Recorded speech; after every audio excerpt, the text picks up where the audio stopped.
just so much to talk about. Obviously, news kind of coming through about AEW and potential for a streaming platform, and people wondering if that's going to be something that's going to be announced tomorrow. So a little bit of chatter in regards to this new streaming platform. For those of you that haven't heard, you know, it's basically Fox, ESPN, and Warner Brothers Discovery teaming up to create a streaming platform where they share sports assets, which is really, I don't know how that works, to be honest. I don't really get how that works unless they, going forward, are going to all contribute to a pot and then have, you know, like buy the sports together. Because if I was one of those networks and I was spending a ton of money and then one of the other networks isn't spending that much, and I'm now going to share my content with them. Like, I don't really understand that part of it. I don't really get it. But clearly they've worked it all out, made it work for all of them. And so that's going to be huge in it. Fox, ESPN, Warner Brothers Discovery, bringing all of that stuff together on a streaming platform. And obviously a lot of people are going, what does this mean for AEW? And maybe this explains Tony Khan's excitement. Maybe Tony Khan going on about how this is going to be an amazing year for AEW. Perhaps it's because all of a sudden with this streaming platform, there's going to be a lot more eyes going to this platform.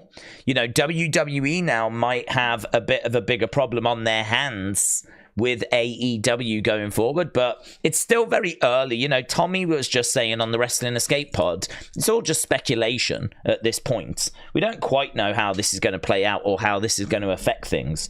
So you can definitely look at it and say, oh, this is going to mean AEW are bigger.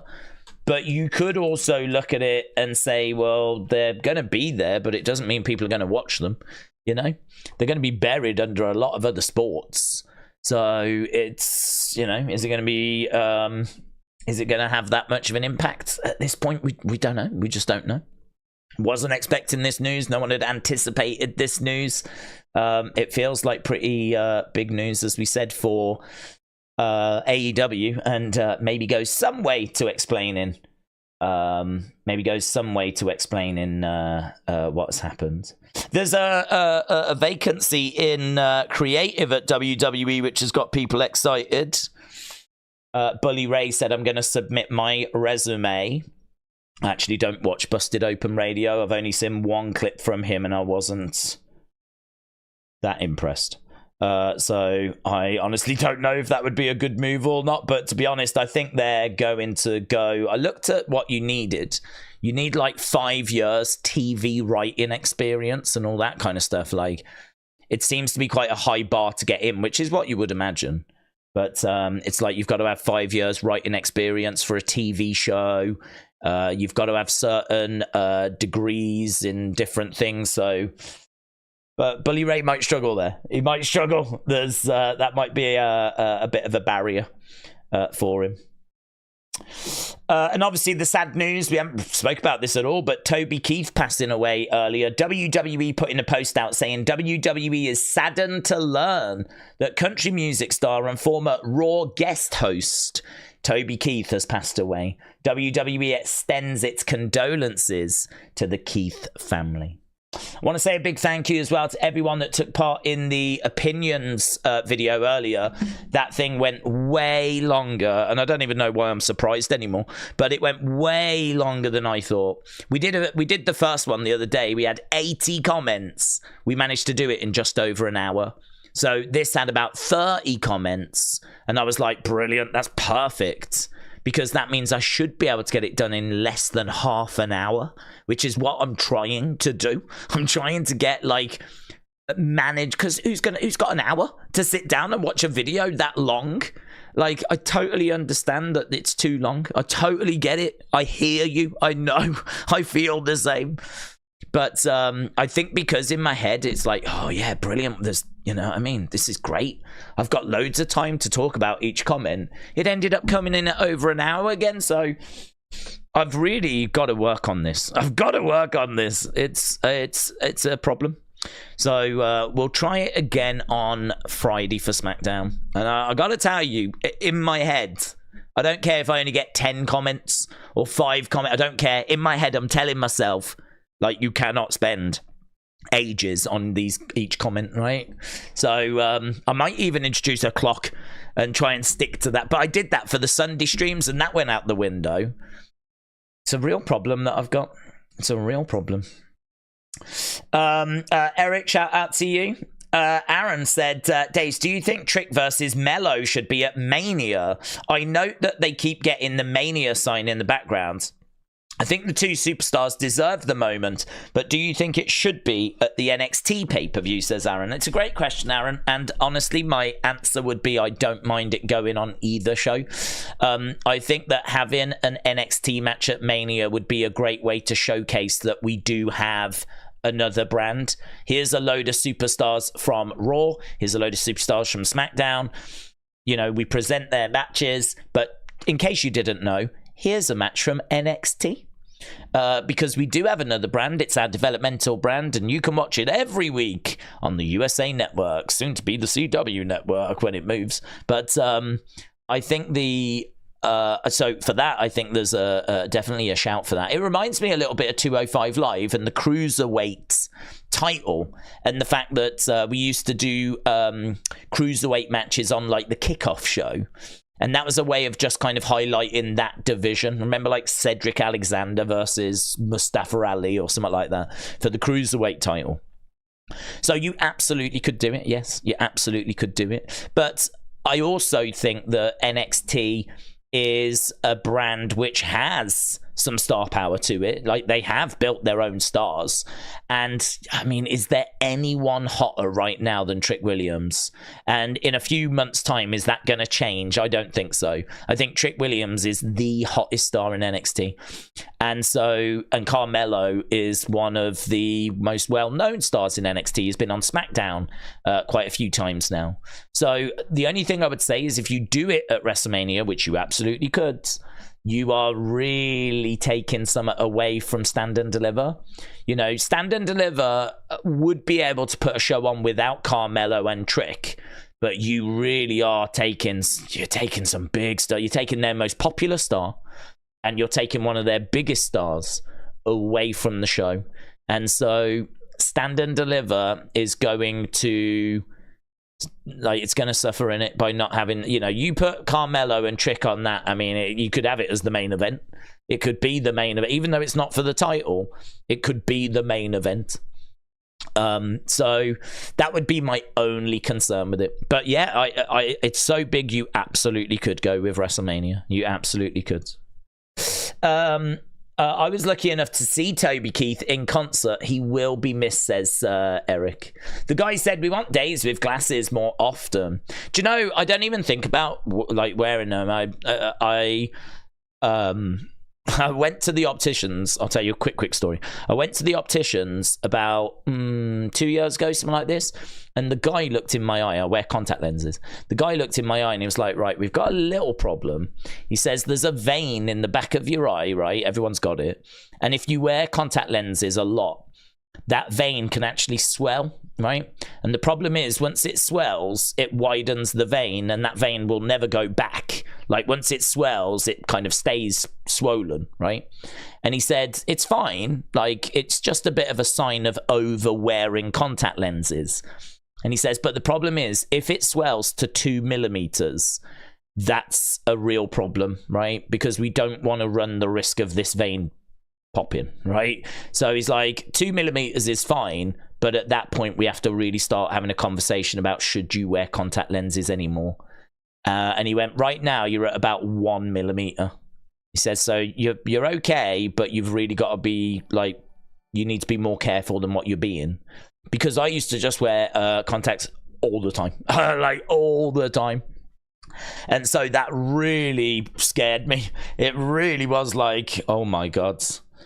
And to be honest, it might have just been a way to get me to buy glasses. He might have been telling me absolute lies. And he might have been like, this is why you need glasses. It's going to be £200, please. So I don't know. I don't know if he was conning me, but I mean, it was a proper. It wasn't a back alley opticians. It was a high street opticians. You know, I kind of believed him. He seemed like he knew what he was talking about. So I do wear glasses, to be honest, but I don't tend to wear them on a Monday or a Tuesday or a Friday because those are the days that we are streaming. But I don't know, like I didn't get loads of sleep because it took ages to do the unseen video, and then I knew I needed to get up to do the opinion video, and I needed to get that done before the Wrestling Escape Pod, which was before this stream, which is before the next unseen video. So today has been quite a hectic day for me. So today was very much putting the glasses on, that'll do. So yeah, I normally wear contact lenses, but that's why I'm wearing glasses today. But I don't know, I like to wear them on like a Wednesday or a Thursday or a Sunday. Don't tend to wear them so much on a Monday or a Tuesday or a Friday. But keeping you on your toes, aren't I? I'm just keeping you guessing. Just keeping you guessing. Never know what you're going to get. Jeez. Edward said, Daze, how are you? I've been a member now for 21 months. Well, Edward, really appreciate it. You know that. You know that. And, you know, it's going to be fun to have a chat with you next week on the Wrestling Escape Pod. Miss Clown said, I've got the same issue they said to me, hence why I wear glasses, and I've got double vision now. Have you? Have you? 4 eyes. Hurts, doesn't it? Hurts. Jay said, Daze, what are your thoughts on John Stossel? Legend. One of the all-time greats, Jay. One of the all-time greats. Amin said, did you run down the card for NXT? Do you know I didn't? Oh, it's a good point. Right, let's go to NXT. Okay, preview. So we do like to start with this, but instead we got stuck into a conversation about glasses. Lol. So Carmelo Hayes is going to explain why he attacked Trick Williams at Vengeance Day. We're going to find out an answer tonight. Bron Breakker and Baron Corbin celebrate their Dusty Cup victory. Roxanne Perez is going to be taking on Lola Vice following her Vengeance Day loss. Riley Osborne is going to battle with Lexis King. Nathan Frasier and Axiom are going to team up to take on Malik Blades and Idris Enofe. So they're going to be taking on those guys coming out of that segment, which I still don't know if it was shown or not, right? But it's the one where Brinley told them to write down 5 things that went well and 5 things that didn't. And so they did that, and then they got interrupted by Axiom and Nathan Frasier, and basically a match was made. So that's where that has come from, and a lot of the other stuff has come out of Vengeance Day. Seeb, it's been deleted. It's been deleted. I was just about to read it, but Trini has gone rogue. I think I'm going to still read it, though, because I reckon there's probably something in here. There's probably something in here about her relationship with Tony Khan. Hasib said, Daze, do you think WWE made a mistake with the backlash? Should they have just told Cody to clear the air last night and not give heat to The Rock and Ava? Just saying, Rock having family problems because of Roman. It's an interesting point, actually. Did they make a mistake last night by not answering the question? I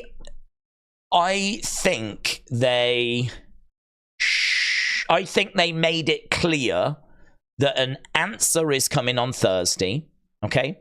So I think they made it clear that we didn't give you an answer now, but there's one coming Thursday. They really, really want as many people watching that press conference on Thursday as possible. They have not gone half measures on that press conference. That press conference is can't miss, right? It's actually, I don't know how they've managed to do it, but it's one of the most important parts on the road to WrestleMania, a flipping random press conference.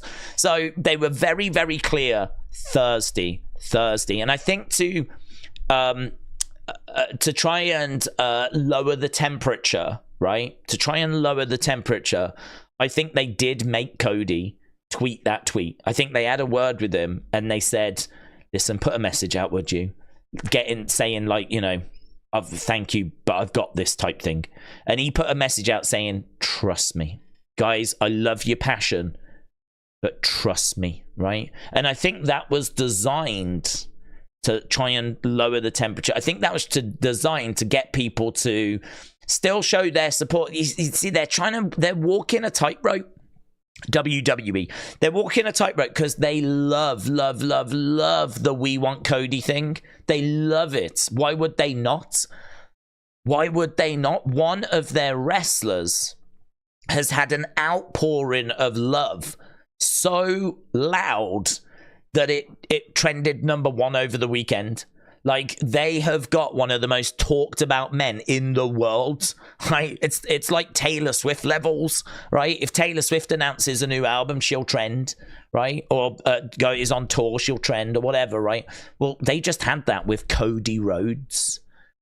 And, you know, Raw will trend and NXT will trend. But for a wrestler to get #1 and stay there over the weekend, mind-blowing.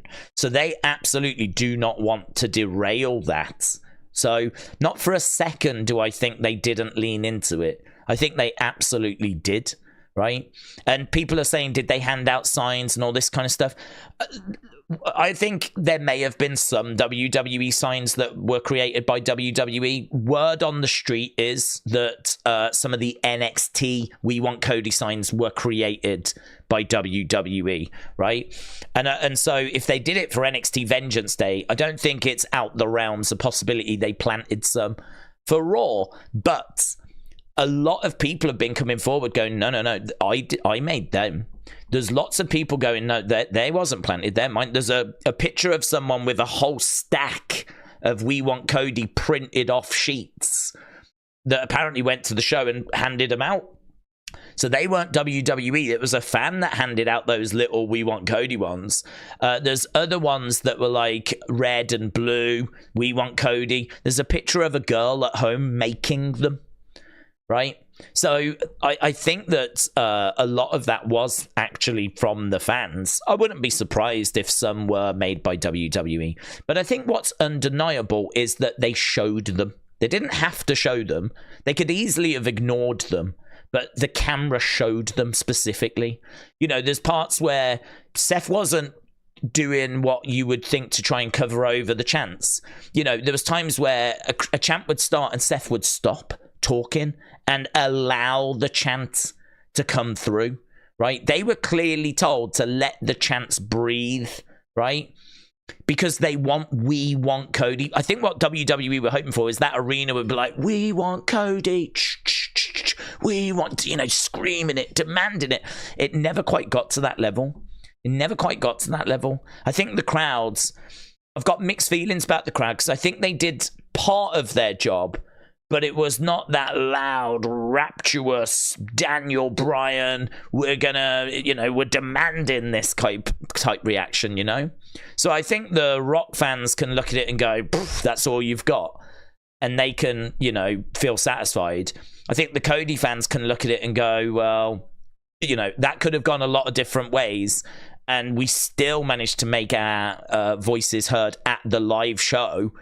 You know, there was still Rocky sucks chants, which even Seth said wasn't expecting that one. And I think that's true. I don't think he was. I think they were expecting We Want Cody, all that kind of stuff. WWE, for some reason, are expecting the positive side of this, and they're not expecting the negative side. Like, in their mind, they've managed to make Cody this bigger babyface, and they're patting themselves on the back. Oh, we're brilliant, right? And they've not thought to themselves, oh, but in the same breath, we've also absolutely buried The Rock, right? For some reason, that's not computed. That hasn't gone in. So they're like, when the Rocky sucks chants are breaking out, they're going, what? What's this? What are they on about? Rocky sucks. They're meant to love Rock as well. Like, in no way is this designed to bury The Rock, but it has in a lot of people's eyes.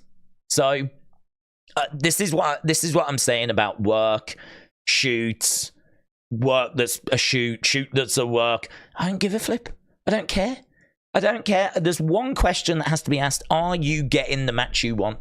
I don't care if it turns out to be a work. I don't care if it's a shoot. I don't care if it's a shoot that became a work. I don't give a flip. Right now, am I getting Cody Roman? No. So I'm not happy about it. It's that simple. It is that simple. Anything else is just trying to muddy the water. Yeah? I mean, like this quote with Dave Meltzer saying it's 100% a work. If you listen to the audio, he is basing that on what we're saying. And what we're saying is that, yes, they did show the signs. Yes, the commentary team did talk about the tweets and the trending, and they didn't hide it, right? It's very, very clear that they are leaning into what has happened, right? It's very, very clear they've done that. But it doesn't mean that everything you've seen so far has been planned and is a work, right? It doesn't mean that at all. At all, right? It just means that WWE are trying to take the positives and use them out of what has happened. But what's reckless is that is not the message that went out on X earlier today. That's not the message that went out. The message that went out is Dave Meltzer says this is 100% a work. And that's the message that goes out. And this is the problem with wrestling journalism, is that you can throw out a statement. Even I can do it. I can just throw out, loads of different thoughts and theories, whatever. It is so easy to take a little section of that out of context and put it onto one of them like posts, one of those, a picture of me with what I've said out of context at the bottom, and that can go everywhere. And that's what's happened with Meltzer. You can easily take it's 100% a work, put it on a little meme, and then spread it all over X. If you actually listen to the audio, he has not been told that it is 100% a work. That has not come from a source. He watched the show, saw all these signs that he thought were from WWE. He saw them cut into them on the camera. He heard the commentary team talking about what had happened, right? He watched the show and came to the conclusion, it's a work. It's 100% a work. Yeah. No, it's a work. But he wasn't told it. He was not told it, right? I think there's a big difference between WWE planning all this from the start, which I still don't believe they did, or them looking at what's happened and leaning into it, right? And that's what I think's happened. I think they've seen the reaction to Cody and him stepping aside, love the fact that we want Cody as trended, and they're leaning into it now. So the bottom line is, where does that leave us? Well, where it leaves us is we're going to hopefully get the answer on Thursday. And for me, I'm not expecting anything else than Rock versus Roman and Seth versus Cody. Maybe it's going to be Seth, Drew, Cody, but those are the matches that are still locked. Everything I've read has said contractually The Rock is going to have the match with Roman Reigns. Add in the fact that Cody Rhodes said, I'm not going to face you at WrestleMania this year, to Roman.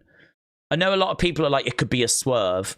What would the swerve be? What would the swerve be? If he does turn out that he is going to face him, what has he gained? What has he gained? I don't understand. You do a swerve for a purpose, for a reason, right? There's a reason to do the swerve. So what would he have gained by saying, I'm not facing you, and then a week later saying, oh, no, I am going to face you? He hasn't gained anything. What has he actually gained? You do a swerve to gain an advantage over your opponent. You catch them off guard. But to say to someone, oh, I'm not facing you at WrestleMania, and then a week later say, oh, no, actually I am, Roman will be like, all right. Okay. I mean, I was expecting to face you when you won the Rumble anyway, so it's really no drama. I don't get the swerve argument, right? Maybe it'll be a swerve if it turns out that The Rock is going to be the special guest ref, right? But that still doesn't answer why Cody said, I'm not facing you at WrestleMania. when in actual fact now he is, if he does, right? So I don't know. This is where the fan theory, fan fiction, fan fantasy can sort of get in the way of what's actually being reported and what is in the dirt sheets. And what's actually being reported, what's actually in the dirt sheets is Roman Rock is locked. Seth and Cody is the other main event. And if they didn't announce it on Raw, it's likely because they're trying to build up and get interest in this press conference, which would be a big boost to their social media. And I believe another show which is going to do good numbers for Peacock, to be honest, because it's on Peacock. So, you know, really what they've gone and done is they've gone and got themselves another show. I don't know that it'll do premium live event numbers, but who's missing that press conference on Thursday? Who's missing it? It feels about as unmissable as Elimination Chamber. If you want to watch Elimination Chamber to find out what's next in the story, that makes sense. But then surely you feel the same about this press conference, because we're going to find out what's next in the story for WrestleMania. Cody has said, trust me. So they, even though the dirt sheets are saying it's going to be Cody, Seth, and Rock Roman, Cody knows everyone wants him to face Roman. He has put a message out saying, trust me. So what are they going to do? What? And he said, not at WrestleMania. So what are they going to do? If it's not at WrestleMania, it rules out the triple threat. If it's not at WrestleMania, it rules out the 2 nights. You do Rock Roman one night, you do Roman Cody the other night. You can't. Not if he's not facing him at WrestleMania. You can't. It rules out the triple threat. It rules out the 2 nights thing. He said, I'm not at WrestleMania, so it's not going to be that The Rock is special guest ref. There's reports that Rock signed the contract and he is locked for the match with Roman. So if all of that stuff is true, and that is what is being reported right now, right? If all of that is true, what the flip is he going to say? What is he going to say on Thursday? Trust me. I don't. I know what I want, and I don't think you're going to give it me. So it's fascinating. It is on so many levels. It is fascinating. The fan reaction is fascinating. The story that's being told is fascinating. The potential behind the scenes politics are fascinating. The timeline of this whole thing is fascinating. Seeing one of the biggest superstars WWE have ever had get dragged through the mud is fascinating. Seeing there is a groundswell, a movement. There's something happening here which we just do not see on a regular basis. That we are witnessing something very special right now, right? Very, very special right now. And I am loving it. I am loving it. I am loving the conversation. I'm loving the developments. I think it's so important that you keep it light, right? Obviously we get passionate, but keep it light, try and keep it fun. You know, we are seeing some horrific stuff. I think Ava has deleted her Twitter account because she received death threats yesterday. She seemed to just shake that off by going, death threats, really? I can't remember exactly her wording, but don't you know I'm trying to do a job here or something like this, you know? She was trying to make out like, don't be doing that. I'm trying to be the GM of NXT. So I thought she'd kind of dismissed it and dealt with it quite well, right? But now she's deleted her account, so that would suggest to me she's either received more, or there's been more hatred that's been sent her way, or you know, this has turned nasty in places. And listen, that is got nothing to do with the core "we want Cody" message. That is just people that are taking this way, way, way too far. You know. It's unfortunate that really everyone has got to make a decision, right? So you're either with The Rock, you're with Cody, or you're just kind of standing in the middle and doing the whole, I'll let it play out, I'm not fussed either way thing, right? Now, I've made it very clear where I stand. And many of you have made it very clear where you stand, but everyone has got to make that decision, right? Everyone's got to think about it. Am I not bothered? And I'm just going to stay in the middle. Am I like firmly with Cody? Or no, my God, how dare you disrespect The Rock, right? So all wrestling fans, WWE fans are making that decision.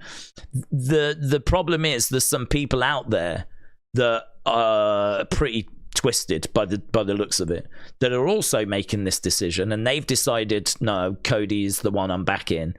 And these are the kinds of people that take it way too far. You know, there's racist remarks being chucked around, there's hate speeches, and this is horrible. It's horrible. I've been sent screenshots of bits. I've seen screenshots of bits that have been getting posted, and this is everywhere. I mean, this is in YouTube comments, this is on Facebook forums, this is on Twitter and X, and it's completely unacceptable. Completely unacceptable. People need to focus on the stories, on the characters. You know, when I put a post out saying Rocky sucks, right? Because that's what the crowd were chanting. And I'm firmly in like Cody's camp. But I'm saying that about the character. I'm saying about this situation, right? I'm not saying that about Dwayne Johnson, the guy, right? Well, I don't give a flip about him. I'm talking about how The Rock has muscled his way into this match. The exact same way that the crowd were chanting it at Raw. You know, they've made their feelings clear as well, that they feel that The Rock has come in and snatched this away from Cody. This is why a lot of people saying, should we do Rock versus Cody, winner faces Roman? I just don't think that's the right way forward, because The Rock, I don't think, wants to be a heel, right? And why is he standing in Cody's way? Why is he standing in Cody's way? He should step to the side. He didn't win the Rumble. He didn't go through 30-odd people and win the Rumble. Cody Rhodes did. What's the point of the Rumble if you don't even get to choose the person that you want? If Cody turns around now on Thursday and says, I've changed my mind, I'm coming for you, Roman, right? The Rock can be upset if he wants to be. But if he's a face, he should understand, and he should be Cody's friend, and he should step to the side. I would have no idea why The Rock would want to stand in Cody's way, unless he wants to be a heel. So I struggle with the, shall we do a Rock Cody thing? Rock shouldn't be in this conversation. Rock's got nothing to do with being in this conversation, right? He hasn't earned the right to be in this spot. What I would say is, there is a caveat to that, right? Because any other time, I would have no problem, and even this time, I would have no problem with The Rock coming in, challenging Roman, and getting this opportunity, right? There are a few occasions where that cannot be allowed, right? There are some rules, unwritten rules. One of them is you can't rock up and challenge Roman when we've got a Royal Rumble winner who's still yet to decide what champ he wants to face. Now is not a time you're allowed to do that, right? If there was no number one contender for Roman, and this was Saudi Arabia or Survivor Series, SummerSlam, even WrestleMania, say Cody, whatever, had chosen Seth, and so Roman doesn't have an opponent, then you're allowed, right? There's an opening. There's a gap. You're allowed to come in and do it then. But you can't do it right now when Cody's got a choice to make, and after the Rumble had made his choice. He made his choice. He pointed at Roman and said, you, Roman, I'm coming for you. As far as I'm concerned, he made his choice in that moment. He made it very clear. He wasn't looking at them both going, And even if he was, we still know this is all about finishing the story. We still know what direction he's got to go. So I can't get on board with, like, shall we do them facing each other? Because that, to me, is just The Rock being a heel. Because why would he stand in his friend's way? A friend that has earned the right to face Roman Reigns. So there's so much to unpack here, and we went through a lot of this in that discussion video. So if this is the kind of conversation that you're looking for, if this is the kind of thing that you're after, that opinion video that went up earlier, there's an hour of it, right, where we talk about lots of different situations, and we talk about, like, could we do the triple threat? Could we do the 2-night thing? Is this a work? Blah, blah, blah, blah, blah, blah, blah, blah, blah, right? It's all in there. It's all in there. And one day, hopefully, we'll move past this conversation, because I'm sure many of you are like, I'm done with this. I'm done with this now. Maybe on SmackDown we will, because on Thursday we should get the answer, and then hopefully we can start moving forwards.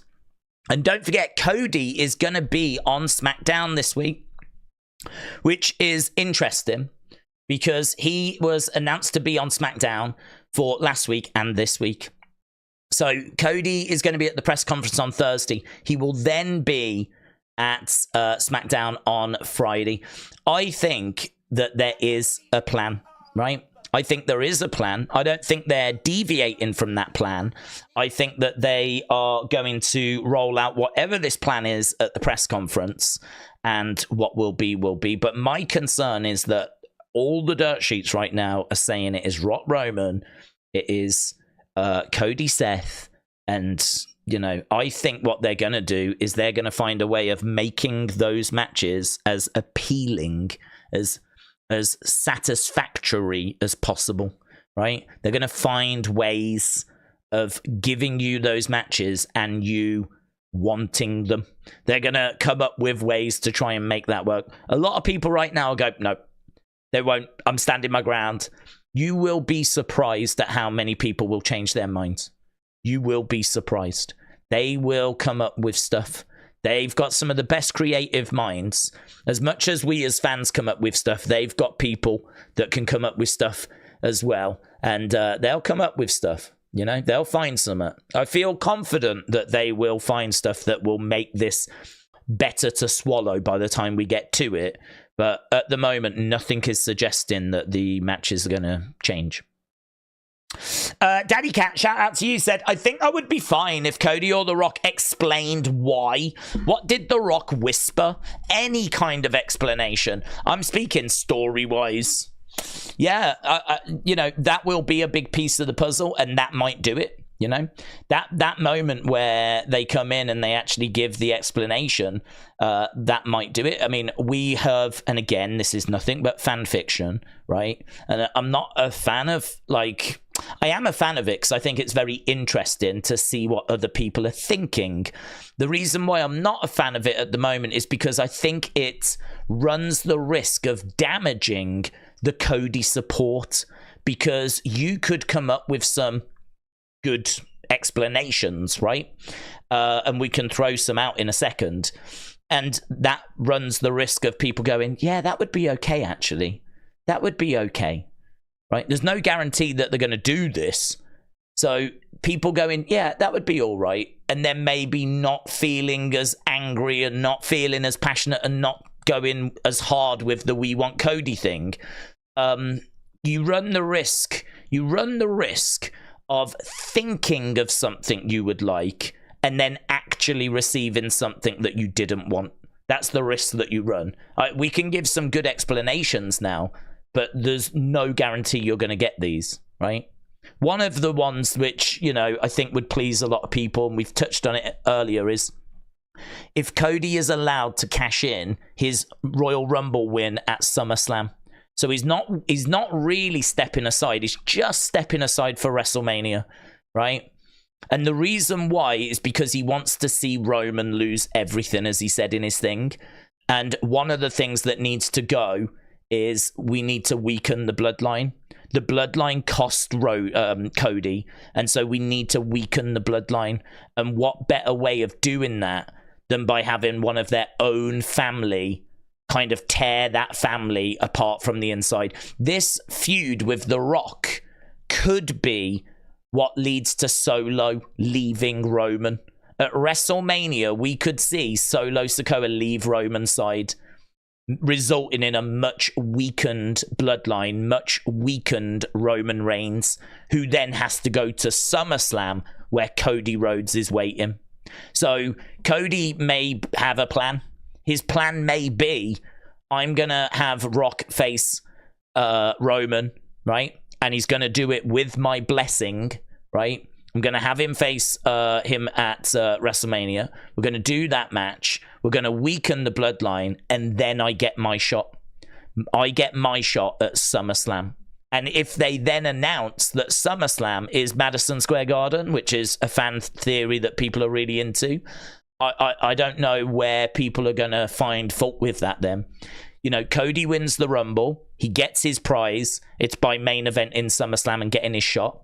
He's stepped aside to allow The Rock to weaken the bloodline on his behalf, right? On his behalf, so that it makes it easier for him. Because all he wants is a fair shot at Roman. Yeah, that's all he wants. A fair crack at Roman. He didn't get it last year. And what he's doing is he's playing Roman at his own game. What he's doing now is he's going to try and outmaneuver Roman. So you've got your bloodline, that's fine.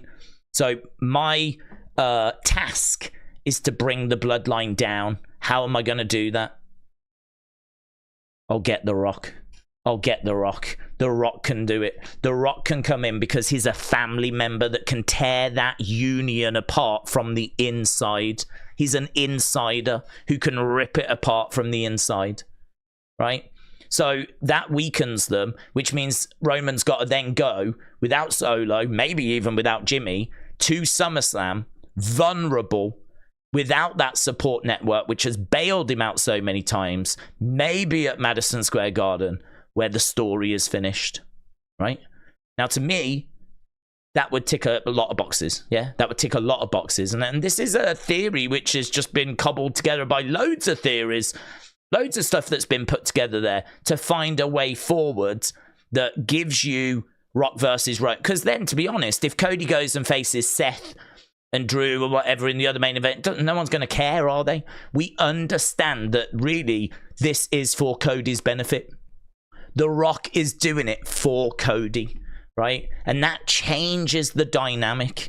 The Rock didn't come in to take something away from Cody. He came in to set the table for Cody. And I just sort of think like that explanation, I could be wrong, it would work for me, right? But the problem is there is nothing to suggest that is what we're about to get. There is nothing to suggest that that's what's coming. There's nothing to suggest that that's what's on the way. So we're sitting here looking at this going, well, okay, that would be all right. That would be okay. But we don't know that we're going to get that. We might get something which just doesn't make any sense whatsoever. The explanation might be like, what's that mean? You know? This is why I will never be down. I will never look back on what's just happened with any form of regret. I will not look back on the we want Cody stuff and everything. I will not tolerate anyone going, you should have just let it play out, because there is absolutely no guarantee as to where this is actually going right now. And it could go in so many different directions. How am I supposed to have confidence that it's going to go in a direction that I'm going to like? How can I have confidence in that? I can't have confidence in that. And if you're a Cody fan, you can't have confidence in that. So the Cody movement, if you will, is absolutely not wrong to have their voices heard and be shouting and making it very clear. What we're doing as a Cody movement is making it very, very clear. Don't you dare screw us. Don't you dare try and screw us, right? Because we ain't going to tolerate it, right? We ain't going to tolerate it. I know, like, us shouting about it might not, mean a great deal, but, you know, at least we're making our feelings known. If we hadn't have done that, God only knows what they would have done, you know? God only knows what they would have tried. So I really, really hope that we do get an explanation like that. That's what I want.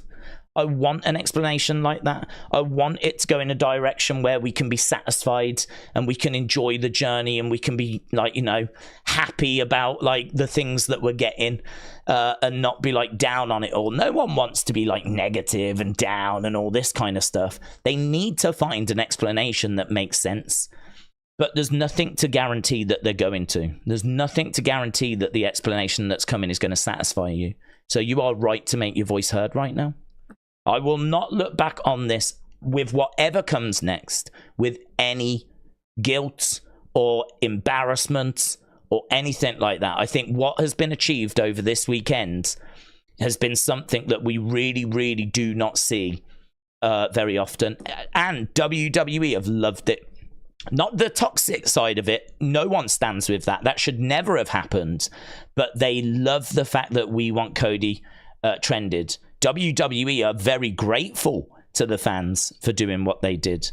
So I don't see why the fans at any point should feel any sense of embarrassment if the explanation comes and it works, you know? That's what we want. Basically, why should we feel embarrassment for getting something we want? That doesn't make any sense. So I'm so excited for Thursday. So excited. And we will be live during that press conference. And we will, of course, talk about what goes down, if it's good. Are we happy? How are we feeling? We'll do a poll. We'll see what comes out of it. And yeah, same as you. I'm just keeping everything crossed that it ticks all the boxes that needs to be ticked. Godfather So said, Days, night one, Roman, Seth, Cody, winners, Roman, Cody, new champ. Night two, Roman versus Cody. Cody wins, holds both titles. WWE goes back to one belt. I'm very high, but it makes sense. R.I.P. The Rock. Zulek said the main problem is WWE fans are sick of Roman and the Bloodline storyline. I think, do you know, I think it was Mr. Unfamiliar that put in a message during the opinion thing we did, and he said, how would you feel if we just kept going with Roman, right? Because we've invested so much into Roman, we may never in our lifetimes get another opportunity to see someone break Bruno's records. And honestly, it caught me a bit off guard because my gut reaction is no, thank you. Right? I'm really not looking for this to continue now. It's served its purpose. I enjoyed it, but it has gone stale. Right? But if you could reinvigorate it, if you could now start a new storyline with a new sort of, you know, how good it was with Sammy when Sammy joined. Like, could we bring in some new members? Could we create some new dynamics? My gut feeling is still no, right? But, and one of those reasons is because, well, I want Cody to finish his story and I'm not prepared to wait 3 years, right? But Roman could find a way of being forced to vacate the WWE Championship. Like, that would free it up for Cody to then go after it. But I feel like Cody and Roman are so entwined that Cody sort of does need to beat Roman. You know, Roman beat Cody at WrestleMania in the main event. Cody needs to get that win back. And so I feel like Cody being the one to beat Roman just makes sense. And so I think it's interesting because I think it's a valid point. When will we ever be in this position again? And you can look at it and you can go, well, what if he drops the WWE title? That means Cody can go for it whilst Roman still carries on with the Universal, which is the belt that he's held all this time. So it doesn't disrupt anything, right? Doesn't disrupt his reign, because this reign, this historic reign, is basically all based on the Universal title. Roman's got two belts. He's got the Universal and he's got the WWE. Well, the WWE is the one that Cody needs. If he was to be forced to vacate the WWE, that's the one Cody needs. But it's actually the Universal that is this historic reign, right?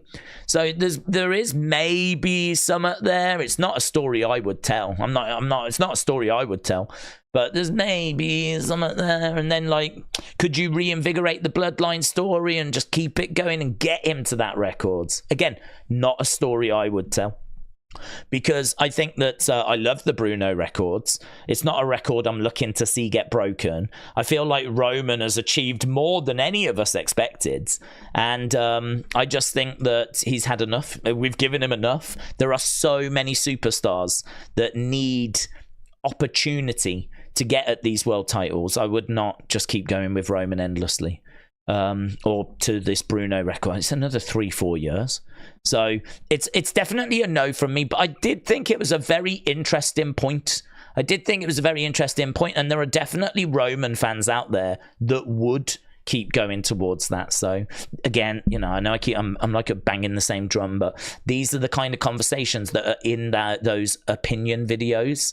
And I know they're long, I know they're an hour long, but there are timestamps, so you can just jump to specific questions. I didn't put it in the first one. It dawned on me I should have, so I did put it in this latest one. And I'll do the same after SmackDown as well. Maybe we do the same after the press conference, but the only problem is I'm finding now that I'm doing like an opinion video, a live stream, and an unseen video all on the same day, and it's a lot to fit in, so we're kind of at bursting point at the moment. But I just so love what's happening at the moment with the passion and the enthusiasm and the thoughts and the opinions and the discussion. It's just so, I don't know, I mean, like, this is what it's about, isn't it? Being a wrestling fan, having these kinds of conversations, this is what this is all about. This is what we want. I don't know about you. I mean, I you know, so many little things pop in your head. Oh yeah, but he did say that, and it's all these little bits that you put together, you know, to try and get the big picture. It's really good. It's really interesting. McAvoy said, Days, when people thought Goldberg versus Brock was bad, The Rock Roman will get booed all the way out the building. Worse than Brock versus Goldberg. Well, we need to, I mean, look, currently, I would say that you are correct. Just judging by the fan footage from Raw, where as soon as the graphics were shown, there was boos, right? Rocky sucks chants. I know they weren't thunderous, right? But they were there. And honestly, if we don't get good explanations, and if Rock is still going to be facing Roman, and if this anger and frustration is still around for WrestleMania, it's going to be bad. It's going to be bad. But WWE know this. They know this, and they've got time to deal with this. It's just, are they going to be smart enough to come up with an explanation that is going to sort the problems out, right? I think I don't think they're stupid. Right? I don't think they're stupid. I think that their creative department is very good. So I would like to think that, yes, they are aware of the issues. They are aware of the optics, and they will have an explanation for them, right? I'm going to trust that they do that, but I am not willing to stay quiet and just wait to see if they do.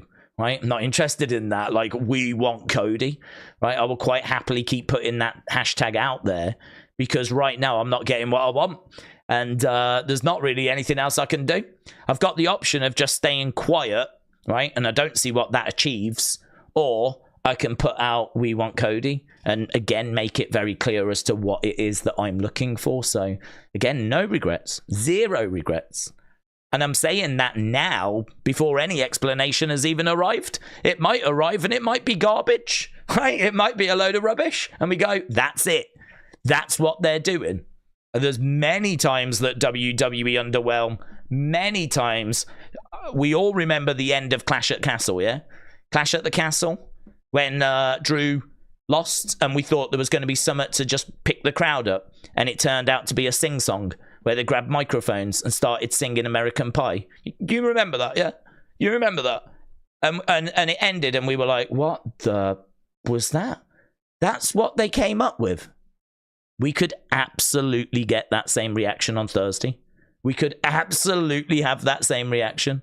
And it really is not in their best interest to mess this one up, right? They really need to get a touchdown on this one. They really do need to make sure that they send this baby home. Kian, chat out to you, said, all right, Daze, I hope you're well. How has your day been? It's been pretty busy, to be honest. As I said, it's pretty full on with like opinion. I mean, today as well, we had the wrestling escape pods, which I love doing, but you know, at the moment, I would love to start this NXT stream, like, you know, even earlier, but not possible at the moment. So yeah, just busy, but just busy. Thursday can't come soon enough. What did you think of Raw last night? I thought it was an interesting show. I mean, you had to watch it. It's true we didn't get the answers, but they did tell us Thursday. And that was very clear. So I feel like there was enough there where I'm not moaning about it. You know, we're not seeing people going like, oh, we didn't get an explanation, because they were very clear that it's coming Thursday. So that's fine. I can wait. It makes Thursday more exciting. So that's fine. So, yeah, you know. Good. There was some good. There was some matches which were so-so. You know, the Maxine Ivar thing, whatever. But the Gunther segment with Jey Uso was good. There's some good stuff. We'll have a look, actually. I've not seen how you lot rated that show. We will get to that. But right now, we've got Carmelo Hayes making his way out. And he's got a new jacket by the looks of it. And he's coming out with a chair. So he's got like this jacket. He's looking out at the fans. Loud boos for Carmelo Hayes. Why, Melo? Why? Justice for Trick. So Carmelo coming down with a chair. F Melo chants. F Melo chants. Smile on the face of He's like...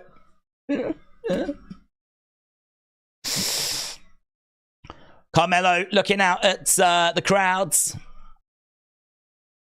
and he's about to step into the ring.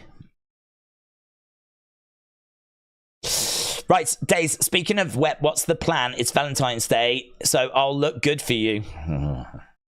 Well, we'll deal with that on emails.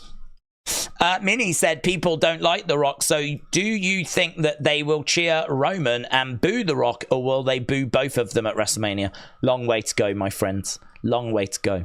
So right now, I think that they'll just boo everything, right? I think there'll be people that will cheer. The Rock's clearly got fans, and there is a We Want Rocky movement online. So there will be support there as well. But I fully expect explanations and maybe us to be in a different place by the time we get to WrestleMania. I think the match is still going to be the same, but I think we might be in a different place. The mindset might be different. They might have explained as to why this is happening by then. Just Thursday. It's on Thursday. It's the most important Thursday of my life. And I think I was born on a Thursday. It's even more important than that. Right, they are not letting Carmelo talk. This is the kind of thing we were hoping for Cody, to be honest. Real passion. Not yet. Carmelo says not yet. Drops the microphone and goes to leave the ring, and he does. So Carmelo comes down, gets in the ring, crowd are red hot. Carmelo says, not yet. Not yet. Puts the microphone down and laughs. I mean, look, I don't even know what I'm waiting for him to say. I mean, he is the star, isn't he? He is the one that wants the spotlight. He doesn't want to share it. I am him. I think that's what he said to Trick afterwards. So it's quite clear as to what this is. You know, you're meant to be helping me. Yeah? Not pushing me out of the spotlight. And that's what this is, surely. So I don't really need to hear from him. That was really just about hearing from the fans, to be honest. And that's exactly what they've just delivered. Not yet. Not yet. Daze, I won't be here on Thursday. Oh, Johnny. I've got a lot of family stuff to do, but you know I stand on Team Cody, and the Rock and Rocky sucks. Johnny, shout out to you. Well, that'll be exciting. If your family's around, I'd imagine you'll be very eager to find out as to what has gone down. We will do a unseen video because, well, I mean, we're just doing them all the time now. I can't not do them. I mean, isn't it mental? Everything about Unseen has just been by absolute chance. But isn't it mental that we started doing them, I think, just before the Vince allegations. And so there's been non-stop coverage of that. And as soon as that dies down, this Cody thing explodes. So now there's been non-stop coverage of that. Like, it's just, there's so much going on in wrestling. I foolishly thought we would do an unseen video after Raw, after SmackDown. That would be it. I thought it'd be a case where it'd be like, oh man, I don't even think I can do one after NXT because I don't think I'll find enough. I think that was the case, actually. Go back a few weeks, I don't think I could find enough to do one after NXT. Now they're flipping 50 minutes long and every single day. Because there is just so much going on, and reaction and memes and opinions and thoughts and little, you know, Cody being attacked at a house show, footage of Raw, of, you know, stuff that's going down that wasn't on TV. You know, during commercial break, there was more Rocky Sucks chants that we didn't get during the show. So, I mean, there's just loads. And obviously, Sammy talking to Cody after Raw had ended. So there's just so much going on. It's it's just wild, man. Flint said they should be at The Rock, not Melo. They should be chanting "You screwed Cody," said Flint the squishy fish. Adam said Seth won't have a match at WrestleMania if Cody doesn't choose him. Daze. WWE fans suck. Cody sucks. Just turn heel, Cody. You did it in AEW. Well, I don't think that's true that Seth won't have a match. He will have a match. I think it would be questionable if it would be the main event match, but it still could be. You know, if you was to do Seth versus Drew versus Sammy or something like that, you know, that could still main event night one. Absolutely, it could. So I don't think Cody not being with Seth is a guaranteed demotion for Seth, if you will. Right now, we've got the Dusty Cup, Bron and Baron.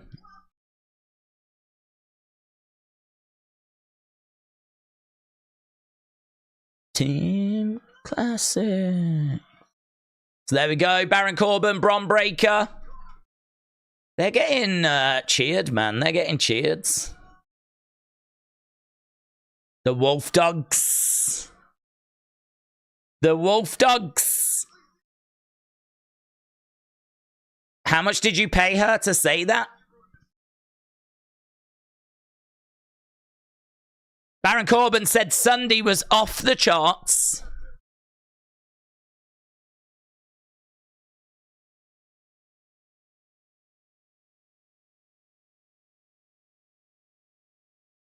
We dominated. There's no one in this company that can stop us.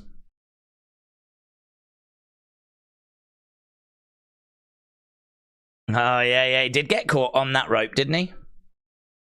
That was doing the rounds. I don't know if you saw, he went against the ropes and the ropes kind of like... He's still handsome is the chant.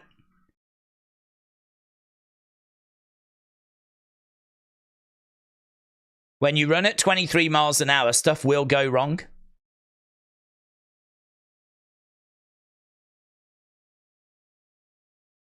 Let's congratulate my tag partner here on his first dive.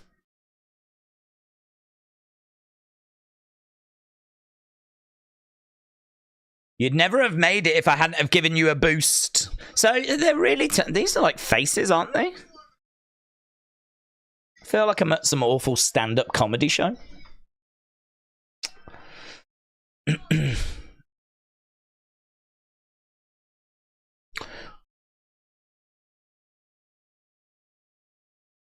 Okay, so the Wolf Dogs calling out Tony and Stacks, but it ain't Tony and Stacks that are coming out. I don't know who this is. Axiom and Nathan Frasier. Axiom and Nathan Frasier have made their way out. They weren't called out. They're taking on Anofi and Blade. What's going on?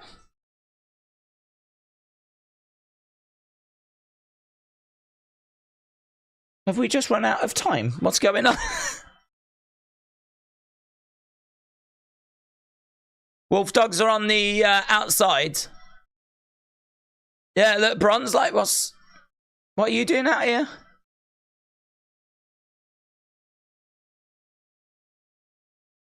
So here's Manic Blade and Idris Anofi.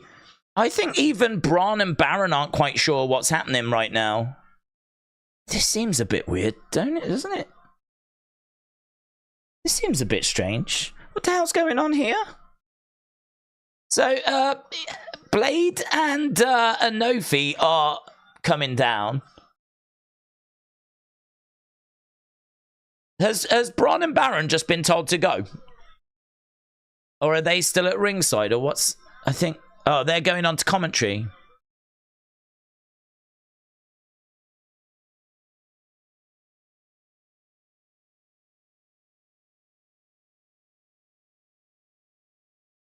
Baron Corbin on commentary.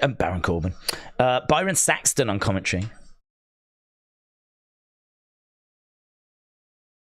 Are you going by Wolf Dogs? Baron Corbin said don't listen to him. Well, look, either way, we're moving on. Confusion is reigning supreme in NXT. As we've got Axiom and Frasier taking on Anofi and Blade.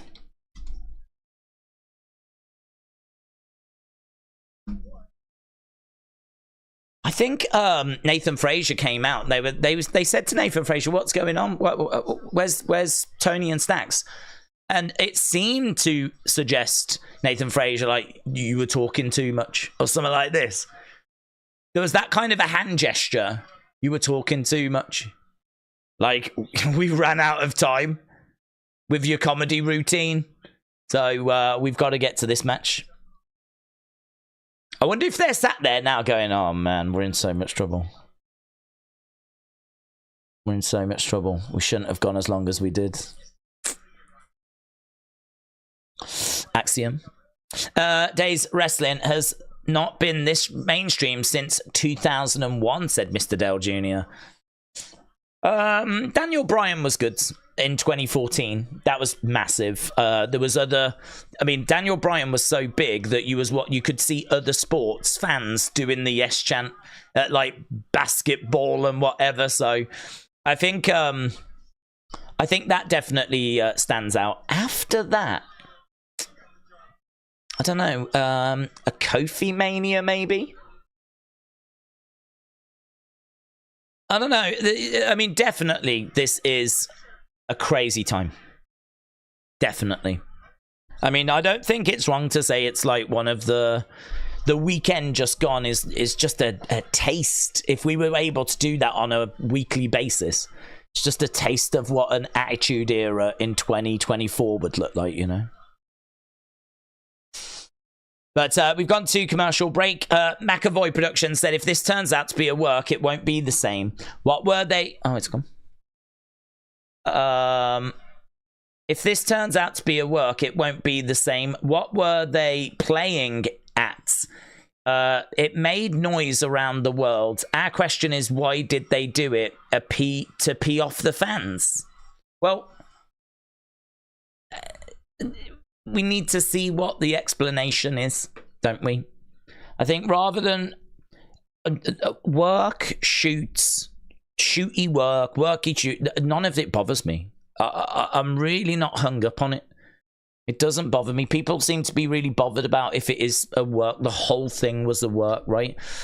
I don't believe it was. But let's say that it turns out to be a work. It doesn't matter to me. It really doesn't matter. Because I have reacted to what has been presented and what the dirt sheets have said. So it's not even that WWE have kind of worked us.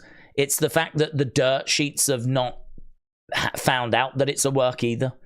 You know, the dirt sheets have worked us because the dirt sheets have not said anything other than we're getting Rock versus Roman, it's locked. Plans have changed. You know, you're taking all the bits, you're putting them together to get the most complete picture that you can. And all you can do is react to the picture that you've got in front of you, right? And so it could be a work, it might not be a work. I'm not willing to take that risk. I am not willing to sit back and just keep quiet just in case this is a story that's completely all planned and it's all a work and all that kind of stuff. So it doesn't matter to me. It makes no difference. The only thing I'd want to know is like an explanation. You know, I hope we get an explanation as to what has gone down and why it went down. But how it's played out, I just think has been a lot of fun. I think it's been a lot of fun. This is where it going too far and it becoming toxic. That's where you might look back and have regrets. Because, you know, if this gets explained and you was one of them people that sent a death threat over it and now it's been explained and it makes sense, you might look back and go, I really messed up, man. I sent a death threat over this, which has now been explained, you know. You should feel like you've messed up anyway. But if it gets explained and there's a good explanation. But what are the rest of us going to look back? Oh, what? I sent a "We Want Cody" tweet. Like, why would you ever regret sending that? I don't understand. You're showing support for one of your favorite wrestlers. And why would you ever want to regret doing that? So, work, shoot, a shoot that turned into a work that turned into a shoot. It makes no difference to me whatsoever. Don't give a flip. The Beach Kevin said the dirt sheets hear about 10% of the story and they assume and make up the rest. It is true. You do have to take what they say with a pinch of salt. Certainly been proven time and time again that they are not the gospel. They are not, the be all and end all. But you can only work from what is available to you. Yeah. So you can only go by what is being said from different people. And if there's people that you trust that are telling you things, then you listen to that and you take that on board. Again, you don't take it as gospel, but you can only work with the most complete picture that you've got. Yeah. So it may turn out that it was all completely wrong and something completely different has gone down. But that, you know, it may not go that way either. So you can only work with the information at hand. So, for me, have fun with it. Enjoy it. That way you're not going to look back on anything with any regrets. And we'll see what they say on Thursday. Isaiah, the Kid Marshall, shout out to you, my friend. I appreciate the support as we are still underway with this encounter. Top rope, Inzaguri. Nathan Frasier now is in there. Oh, lovely. Crisp. So good. 1, 2. I wonder if we get another tease about the 3 faces. I think people would really love to have another little piece of information there tonight. That went around. People seem to really love the conversation about who is behind the 3 faces. So Nathan and Axiom, Anofi and Blade. I need to jot this down so that we can do the match reviews, which we have done a good job of keeping on top of, actually. Right, tonight, Roxanne and Lola. That is a match we've got coming up. WWE likes to rewrite history. Where was that comment gone? Here we go, Trini. WWE likes to rewrite history. Let's just be aware of that. They retold the Yes Movement, saying it was their plan all along. It was not. That's excellent point. Yeah, you could get an explanation which really does solve everything, but it doesn't mean that that was the plan from the start. It could be that they have had to retrospectively fix a problem that was a very real problem at the time, you know? And my current feeling is that is what has happened. I think that they were going in one direction. They've now been forced to go a different direction. I think that was not meant to happen, that turn. And so now they're obviously trying to find an explanation for it, work on an explanation. I don't think that this was all planned and mapped out perfectly from the start. And honestly, if it proves to be that way, well, then I'll take the L, because I didn't think it did or was. And it will be a very interesting read or watch, or however the information gets presented, because hopefully one day we find out what the flip has actually happened here. It's one of those where I really do want a very thorough documentary about what the hell has gone on, because it does at the moment feel like the Cody screw job, you know. Big shot there coming in. Oh man, what a clothesline.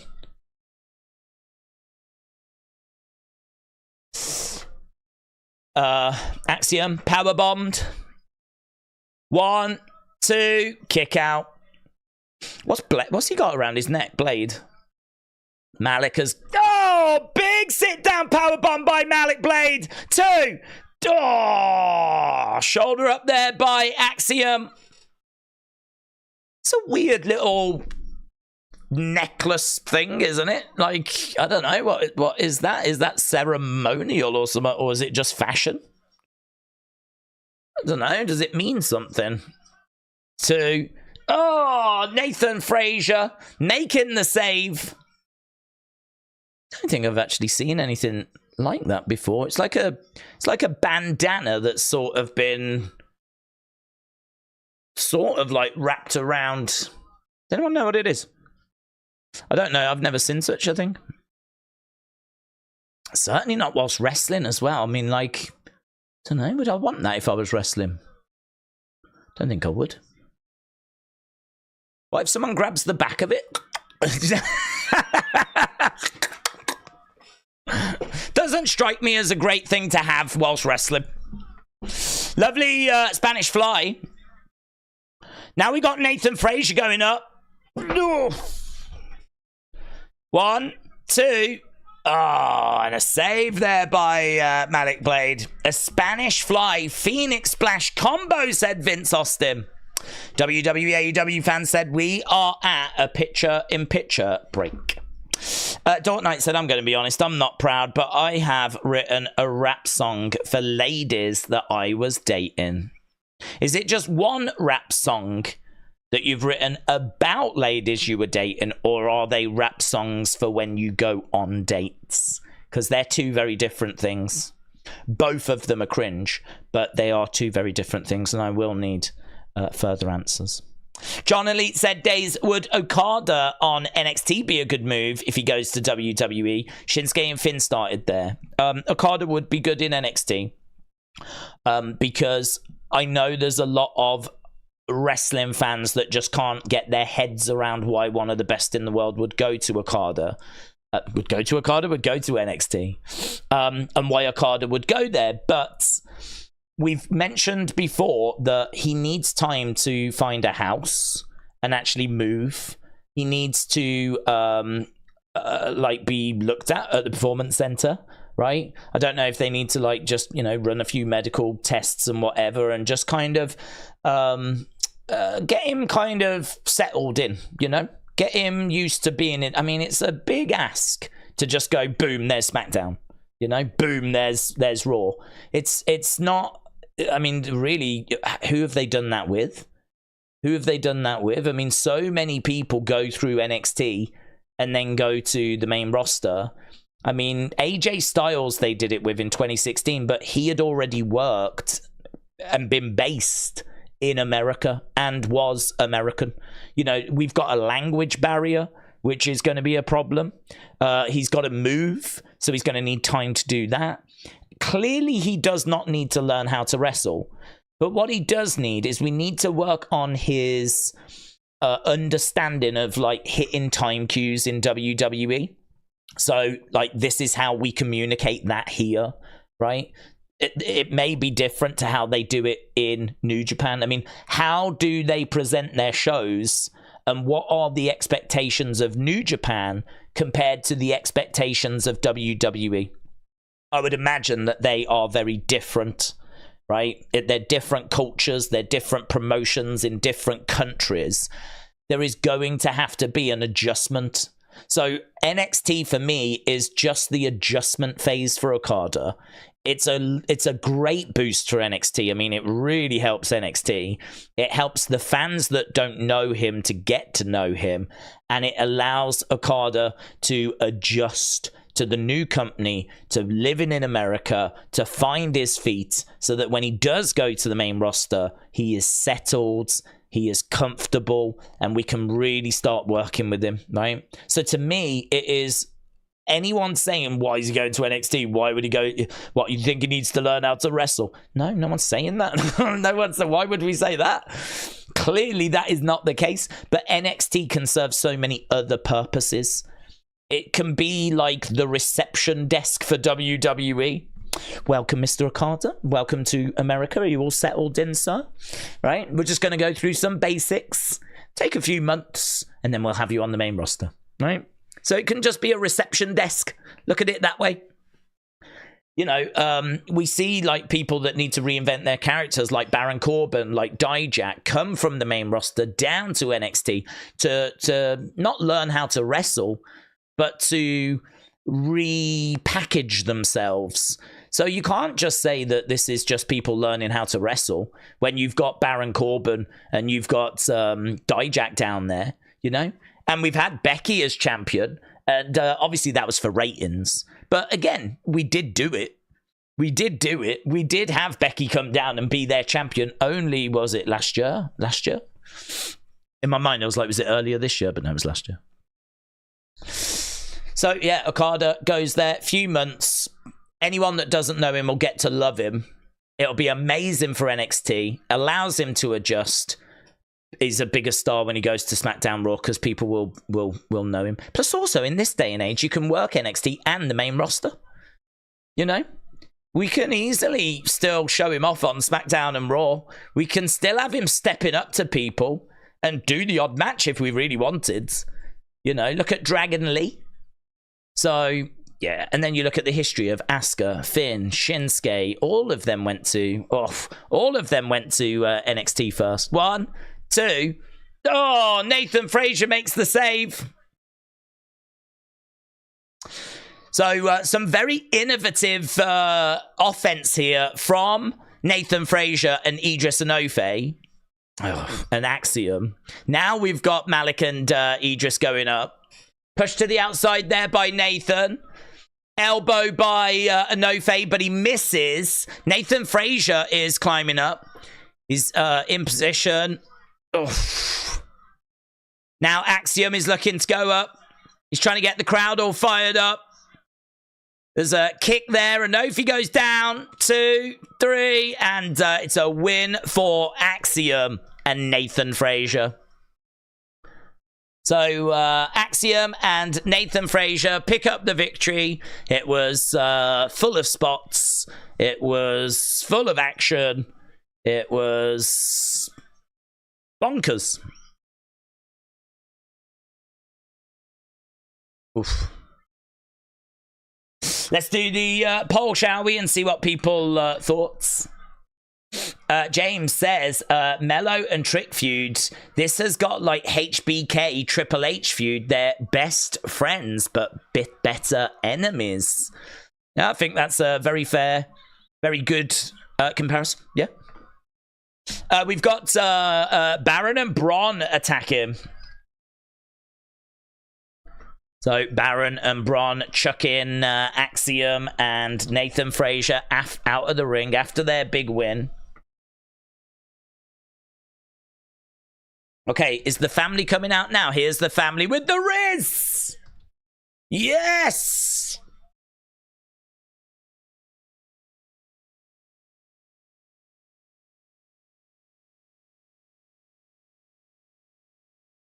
Next week. How about we do this next week, says Baron Corbin.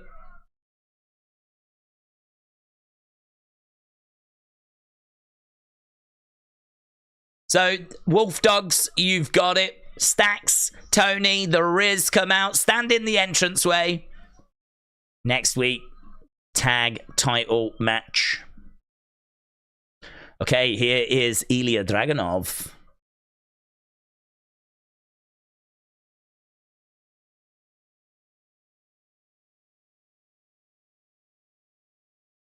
I'm here to talk to Carmelo Hayes, says Elia, who's got a mark on the side of his head. Oof. I tell you what.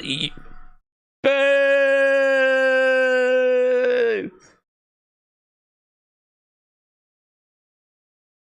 So they show a SmackDown advert. It's got The Rock confronting Roman.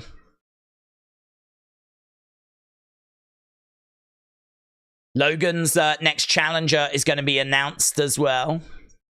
I think they will just announce that that'll be decided in the Elimination Chamber. I think they would want Logan to be at Elimination Chamber, but maybe he could just confront the winner after, you know? Kind of come down, be on commentary. Don't know that they'll have him wrestle, but they could. They could. I mean, they could have him wrestle against someone and still do a chamber to find who will face him at WrestleMania. They could do that, couldn't they? Right. Rocky sucks! Rocky sucks! Rocky sucks! Yeah! I know not everyone feels that way. A. Jobson, shout out to you. I think Logan defends the US title in the chamber, especially after making Aldis mad. The US title was the chamber match last year. I can see it happening again. It gets Grayson onto the Elimination Chamber. Edward said, okay, fine, I don't understand. I'm only asking a question, but my comments get removed. We are getting some weird comments getting removed. I'm reading some that are being removed, and I don't know what's wrong with them, to be honest, so I don't know what's happening. Seeb said, at the end of the day, WWE are screwed whatever they do. Even if it's Rock Roman night 1, Cody beats Roman night 2, Roman can still say, I was beat down from The Rock. I want Roman beaten, no excuses. Okay, let me walk through that again. So, even if it's Rock Roman night 1, Cody beats Roman night 2, Roman can still say I was beaten from The Rock. Yeah, that's true, actually. That is true. The only thing I would say is if you was to do that, you might have to have Cody wrestle twice as well. Because if the Roman's got to wrestle twice, then surely Cody's got to wrestle twice. That would potentially take that argument away because they would both be beaten down from the day before, you know? So I agree with you. I am very firmly in the I don't want any excuses camp as well.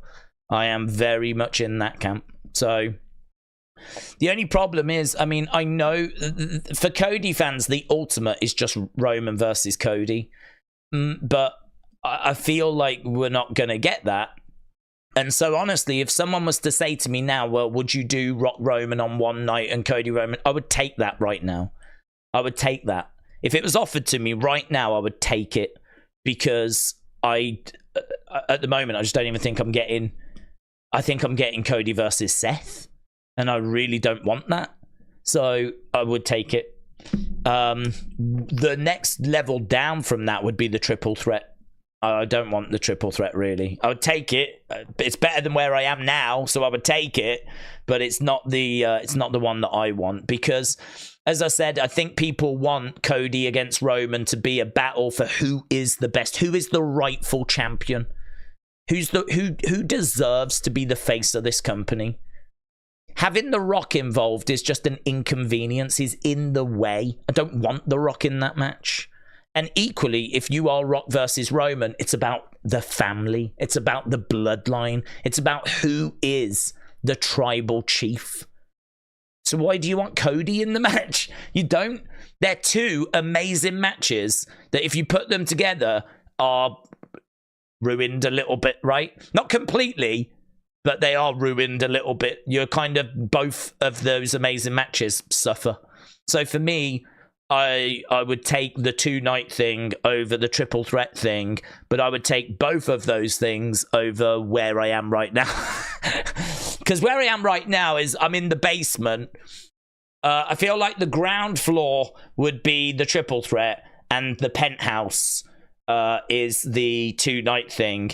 And then the observation deck that's at the very top, like the highest you can go, that is Cody versus Roman on its own, right? That's the ultimate. But right now, I've got nothing. I've got nothing. I'm a broke man.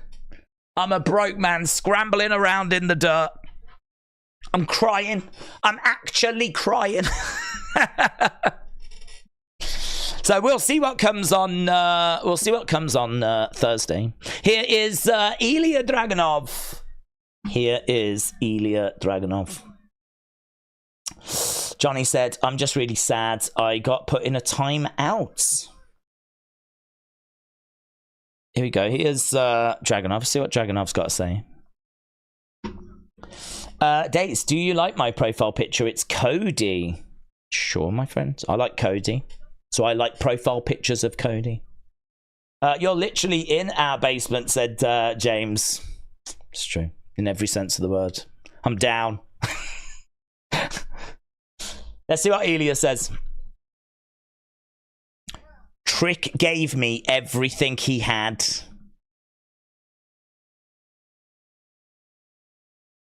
And if he was to beat me, he would have been a worthy champion.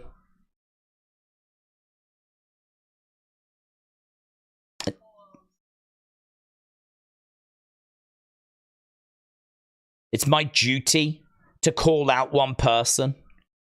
Is he going to call out Carmelo? He said he would, but we've already had Carmelo at the start.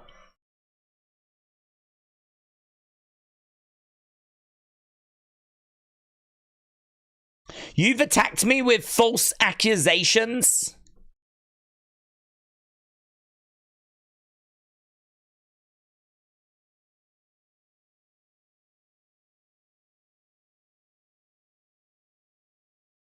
There was never any mental manipulation between me and Trick, but we can see your true colors. See your true colors shining through.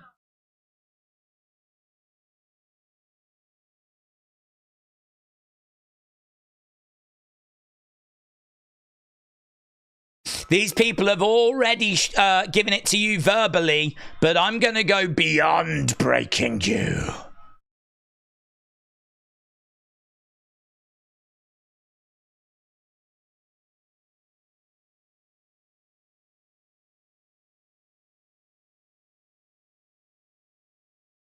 Come out.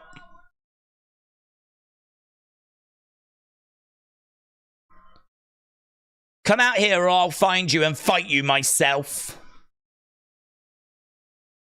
Dijak. We thought this might be the next person. He's so good. I really love this guy. What he's been doing on social media, if you've been watching the Unseen videos, he's constant. And there's another one to show you as well that is really funny. And we might not be able to show it because if Ava's gone... Oh, God, let me have a look at that. Oh. Oh. It's been ruined.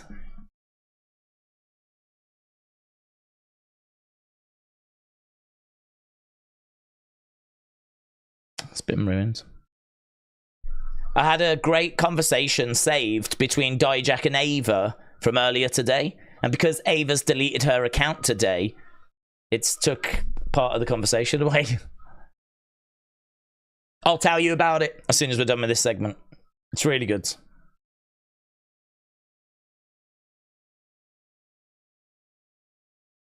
So, Dijak telling the crowd to shut up whilst he's talking. Shut up. Oh, I can't do that anymore, can I?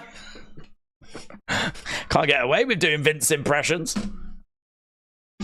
No more you're fired or anything. It's a different world. Crowd are booing Dijak. Okay. Still booing him. Boo!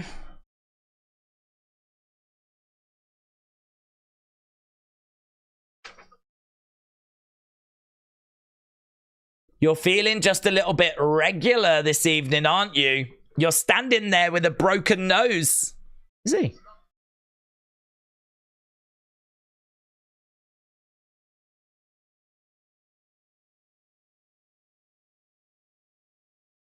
I learned what it took to beat Joe Gacy. We never see Dijak with a live mic in the ring. I advise you to step out of my way. Joe Gacy's mask is in the NXT logo. So is he about to strike?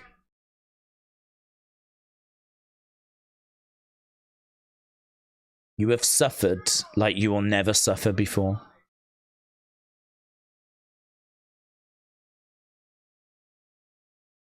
Oh! He just cracked him right in the nose. That is so good. And it was just after he told us your nose is broken. And Ilya was like doing that. And then he's just gone crack. There's a bit of blood as well coming on the foreheads. I will destroy you, says Ilya. Now, I think he proper potatoed him, you know. I think he proper potatoed him. It's blood, yeah. Blood on his nose. Blood. Look at this. You could hear it as well. He proper cracked him. Oh, there's the calendar.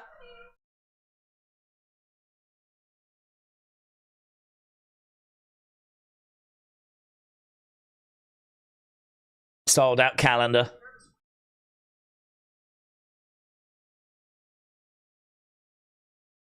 He's got a match next. I should go watch.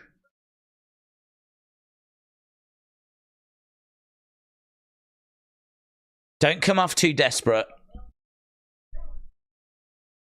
The thrill is in the chase. When's the calendar back in stock and why is it not on Euroshop, you cowards?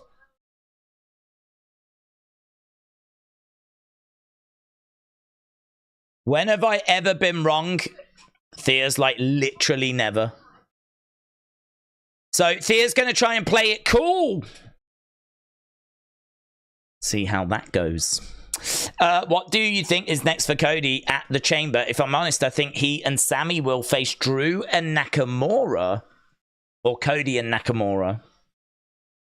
I really don't know. I mean, I don't know if the Nakamura thing's done because, I mean, there was a bull rope match and he won. I mean, I don't know how many times we're going to go back to the Nakamura thing. Kind of felt like it was done anyway, and then we just needed to find a match to have him do something. So we did the bull rope match thing. So, yeah, I don't know. It's going to be really tricky to know where we're going to go with that. I mean, we don't even know what his WrestleMania is going to look like.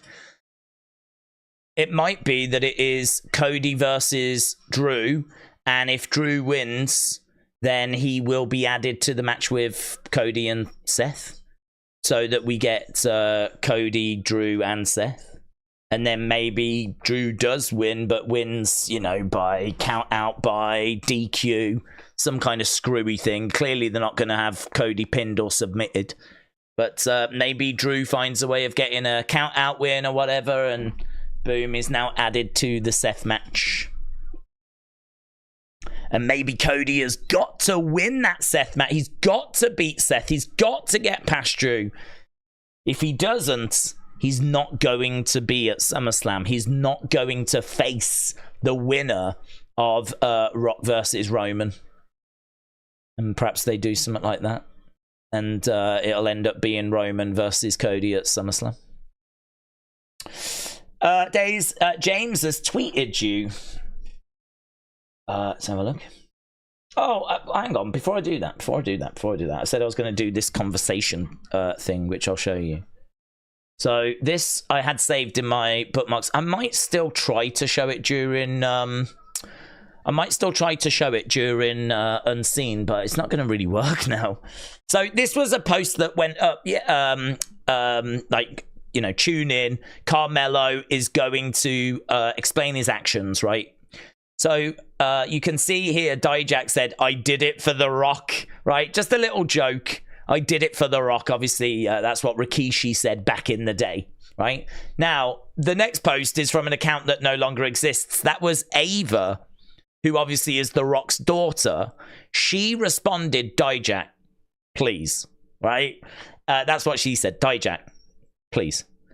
And she spelled Dijak wrong. She spelled it Dicijak. She had put a C in there. Right? So she said Dijak, please. Not now, kind of a thing, yeah? Which is funny because she's The Rock's daughter. And then the next one, which again is deleted from her, she went, sorry for the misspelling. Sorry for the misspelling. It's been a long day, right? And then he replies with this. No worries. It doesn't matter what my name is.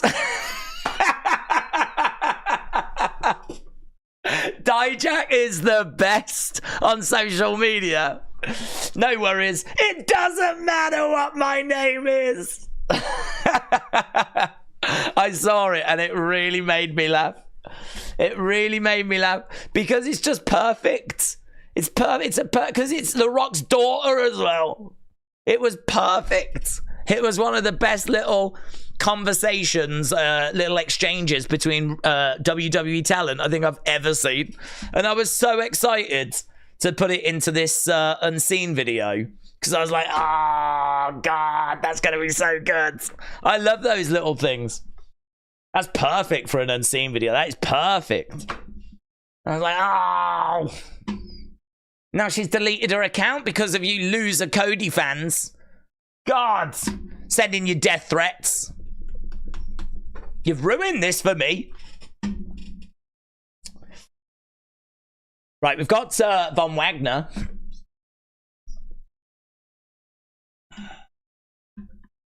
James, I'm looking for your tweet now.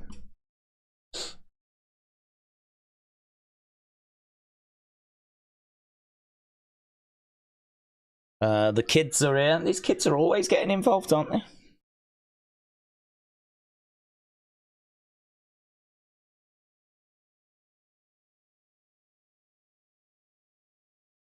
I don't know what this is. I don't know what this is. I don't know what this is.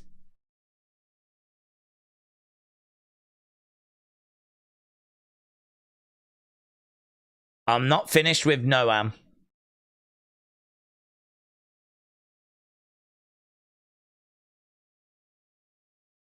So the kids are trying to convince Mr. Stone to get into a tag team. He's useless though, isn't he? Why is Von excited at teaming with Mr. Stone? So is that going to be Noam and Oro against Von and Robert Stone? I don't think I'd be so excited if I was Von Wagner and that was my partner. I'd be like, do you know what? I'll get someone from the... there's loads of guys. There's loads of guys I know in the locker room. I'll have one of them as my partners. It's not a problem. So, James sending this through. And news here that WWE has signed a deal with Brian Pillman's estate. New merch coming soon. Oh, what's this? Javon Evans, formerly known as Jay Malachi, has made his debut on Level Up against Brooks Jensen. Don't know that name. Don't know that name. Oh, hello. We've got calendars coming out. What have we got going down? Well, I don't know what this is, but it's JC Jane. Have no fear, your savior is here at NXT. Well, the calendar is here as well. Duke Hudson has brought it out. He's managed to get his copy. Wrestle with Andy, shout out to you. Okada versus Dragunov, Mania weekend. Oh my God, what a match. What a match. What a match. Okada against Dragunov. Oh my God. Anyone scoffing at the idea of Okada just, you know, temporarily, short term, going into NXT, just tell them that match. They'll soon shut up. I mean, I need to see that match. Okada against Dragunov. Oh my God. Oh my God. Right. We are underway. Lexis King against Riley Osborne. Right, Mitchell said, all these segments with Von have been terrible. I absolutely have not understood a single one since they started. What is his direction? I think they're just trying to make him relatable, lovely guy, babyface. We know that he's had problems in his life. We know about the scar, and, you know, he was born with, like, you know, was it like a growth hormone thing? You know, it's the same sort of thing that, like, Andre had and whatever. But I think they managed to kind of catch that. I think it was that. I should know, considering they spoke about it. But to be honest, the segments haven't really landed with me. And I don't really get the kids being involved either. That one made a bit more sense because the kids pressured their dad to get into the ring, right, and be a wrestler. So you can sort of understand him not wanting to let the kids down. So that one made a bit more sense. But yeah, I agree. I can't say I've loved these. Kick there by Lexis King. Kick coming back there by Riley. Lexis King on the edge of the ring. Kick to the midsection. And he pushes Riley into the commentary table. Riley goes down. Thea Hale is not out there, or at least said she wouldn't be out there.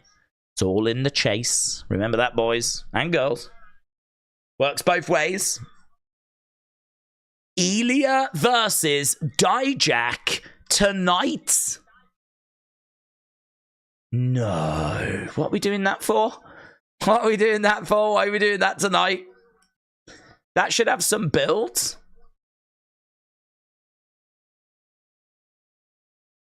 One, two. That's one of my criticisms of AEW is that they just go too quick with their stories. Like, that should not be tonight. If anything, 2 weeks' time. And then you've got next week to at least, you know, do some promos. Build towards it. I mean, last time we saw Ilya's got a broken nose, apparently. And he was busted open from that potato that he took. Doing the match tonight. No. Silly Billies. What are you doing? Riley getting to his feet. Shot to the midsection.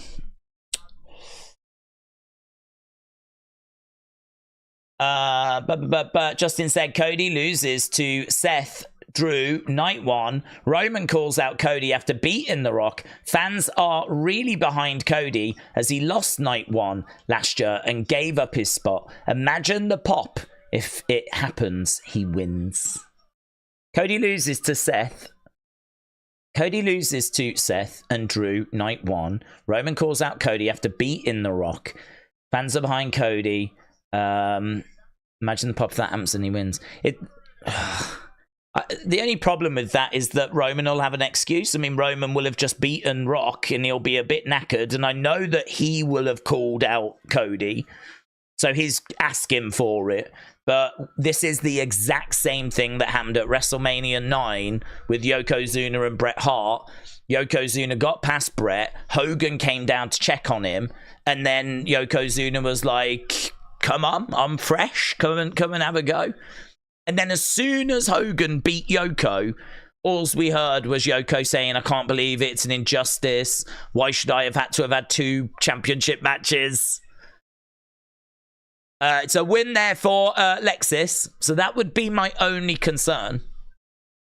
That would be my only concern. Plus also, The Rock is going to be booed throughout that match because people wanted Cody instead. Only to then get Cody and have the moment at the end. So you're kind of derailing the Rock-Roman match, which would suffer in order to, you know, do that thing afterwards. So I get the logic. I get how it, you know, I get it. I do get it. But I'm not sure. I'm not sure that would be the right way forwards.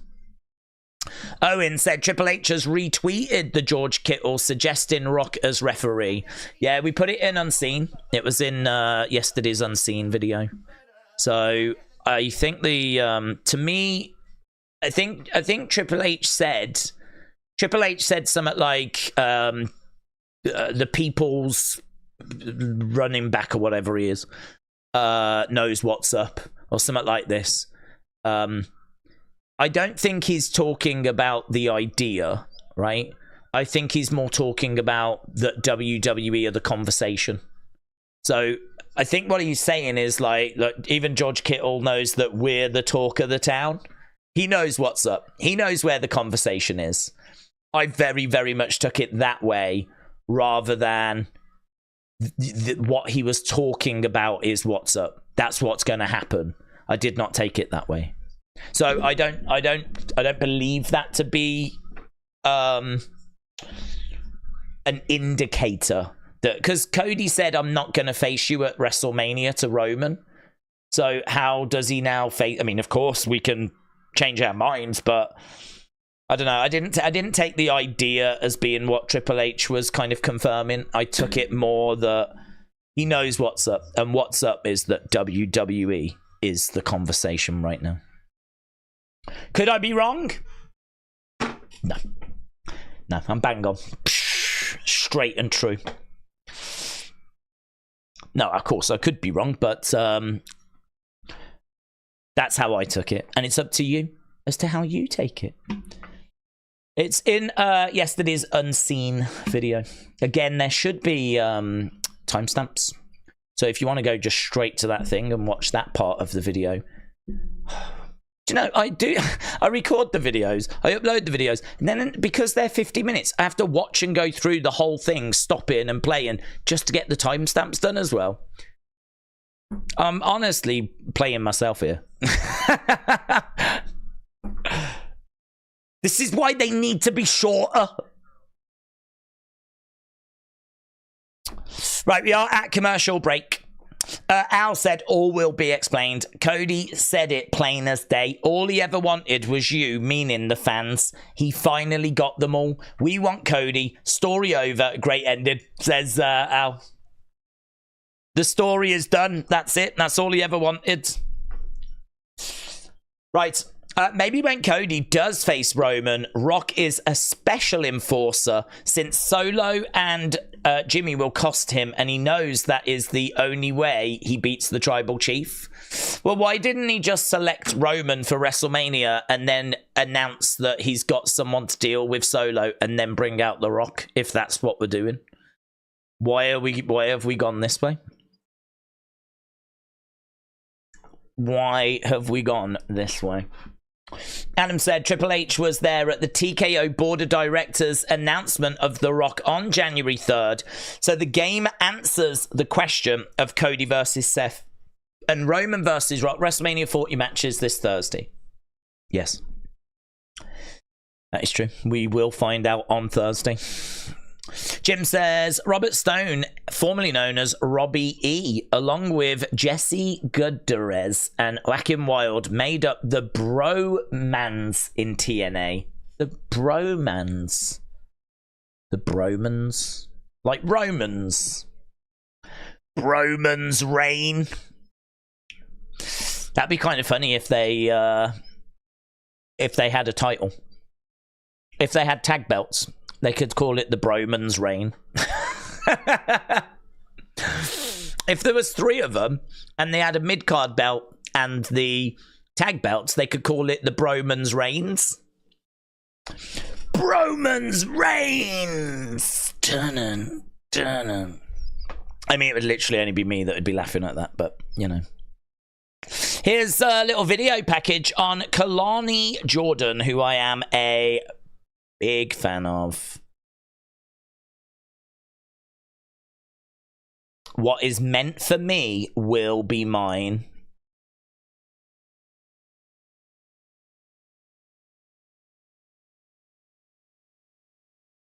A bunch of future nobodies watching.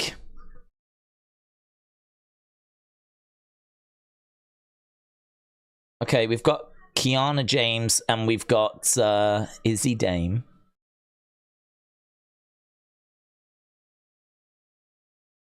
Brinley. Why are the crowds booing? Something's happening in the ring. The Brinergy. She's got the Brinergy.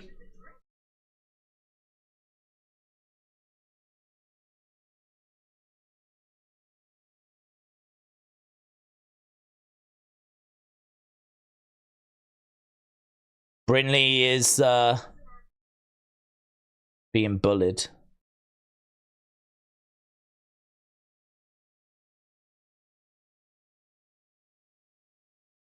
She doesn't even like coffee. Is she going to tip it out? She's tipping it out. They've took her drink and now they're tipping it out. This is bullying. This needs to be called out. This is bullying. She's been bullied. Right, this is why they're booing. Because Carmelo is back in the ring again.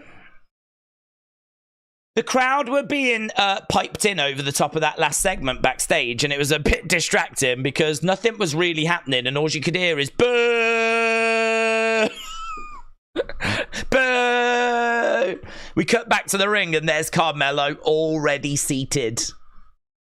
This is taking us from hour 1 into hour 2. Let's see what Carmelo has got to say. Are we going to get our answer now? What have you got? Not now. Boo!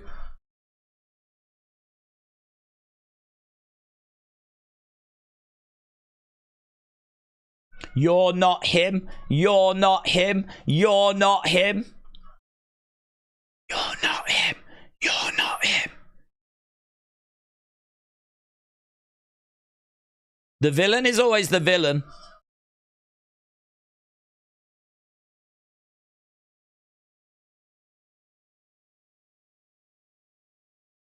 Why does no one want to hear my side? Someone's screaming. There's some horrible squeaks. I'm not jealous of your success. I allowed you to succeed.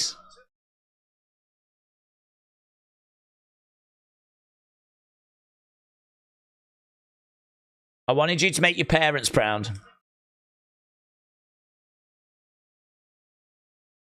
It's just when you got close enough, I had to be the one to take it away from you.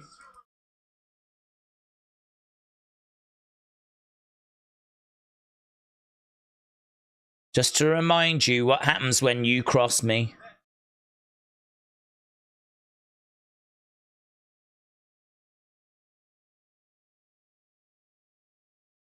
Shut the hell up.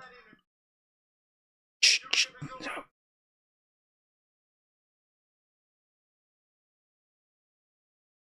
Son Louis watching this. This is what it should have been like on Raw.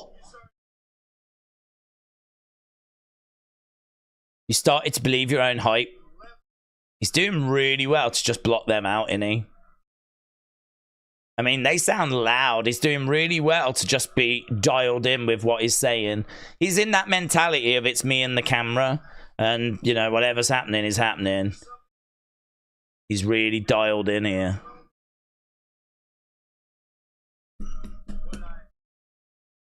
I knew I had to do what I had to do. Little look to the side cam as well.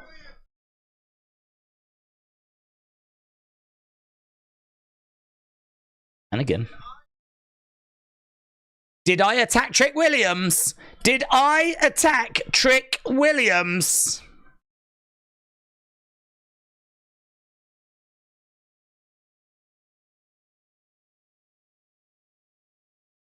You're damn right I did. And I'd do it again.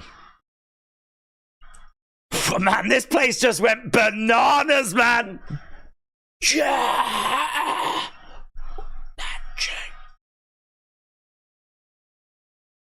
Oh my God, he is so over. He is so over. Oh, Carmelo's laughing. What, you thought he was coming out?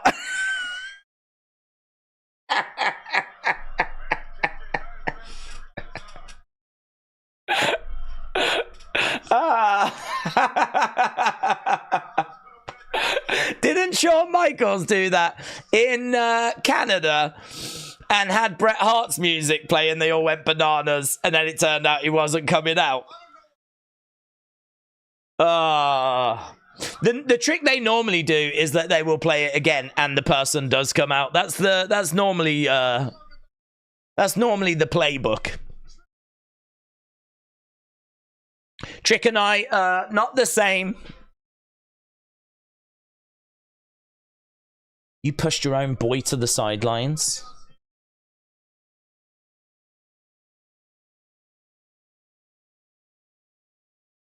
Nothing on this brand gets passed without being run past Carmelo Hayes. I gotta tell you, man, Carmelo feels more like him than ever. This is a great promo. And that little trick he just did just shows he's just in control. He's playing the crowd. He's just made the crowd look silly. They went wild, man. Screw you, Melo. Screw you. You was always my hype man. It's a great looking jacket as well, isn't it?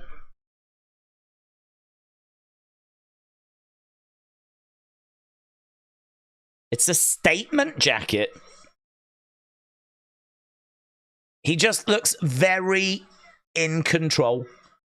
He looks very in control. He looks very... He's not a Casanova. He's a coward.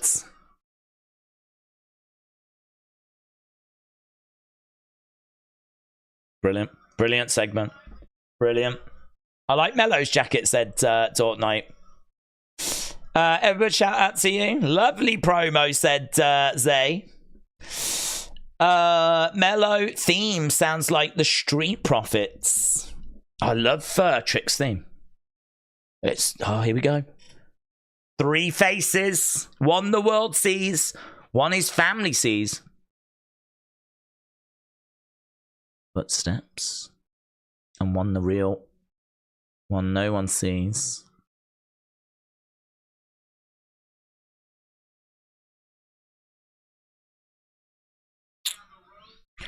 Just the same, to be honest. Nothing different there. I mean, I don't know if the footsteps are a clue. I mean, it doesn't sound. And the fact it says he and his, I agree, indicates that it's a male. The footsteps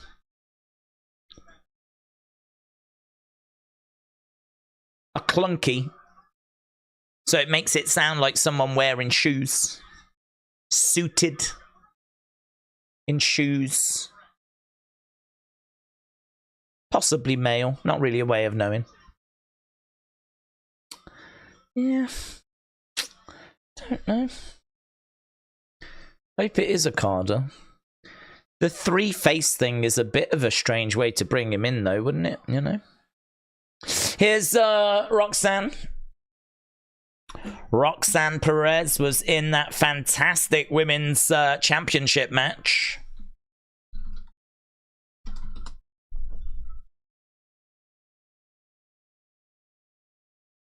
Lola Vice.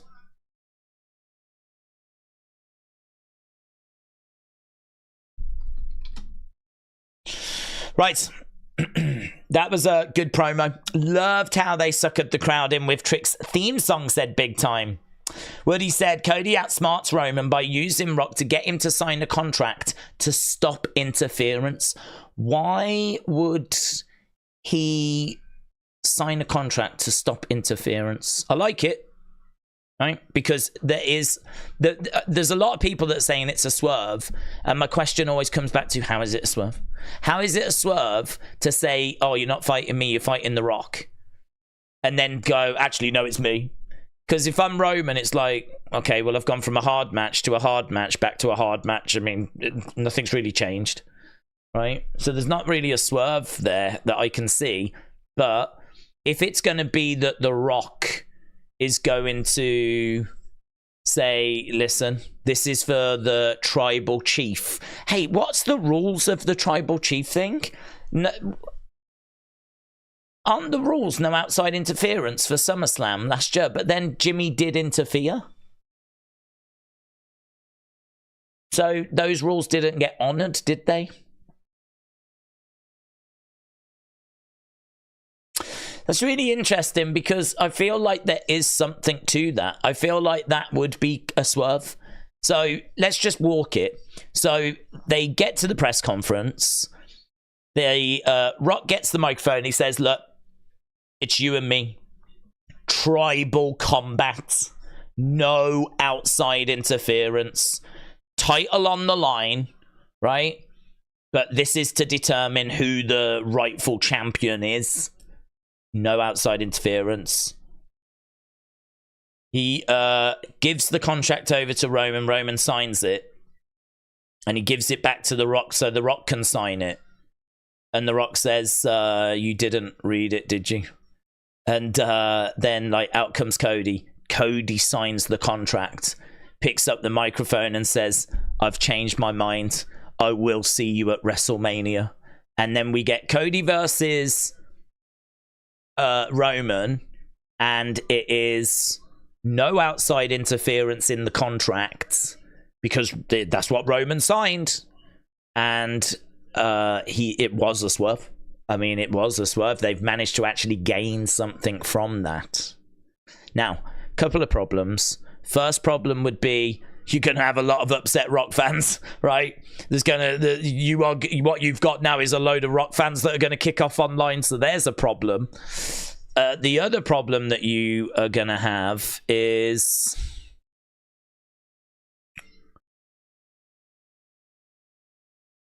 there was another one that I thought of, but I can't think of it now. There was another one I was like, yeah, that would be a slight problem. The Rock one would be the big problem. We would have answered... Oh, maybe I was thinking about the not at WrestleMania thing, but that would have been answered. And then we do Elimination Chamber to find Seth's opponent. That's fine. Yeah, I think the Rock thing is the big problem. Oh, that's it. Yeah, no, the other problem is that's not what the dirt sheets are saying. So the dirt sheets are saying it's Rock Roman, Rock Roman, Rock Roman. They're saying it's Cody Seth, Cody Seth, Cody Seth, Cody Seth. Rock Roman, Rock Roman, Rock Roman, Cody Seth, Cody Seth, Cody Seth.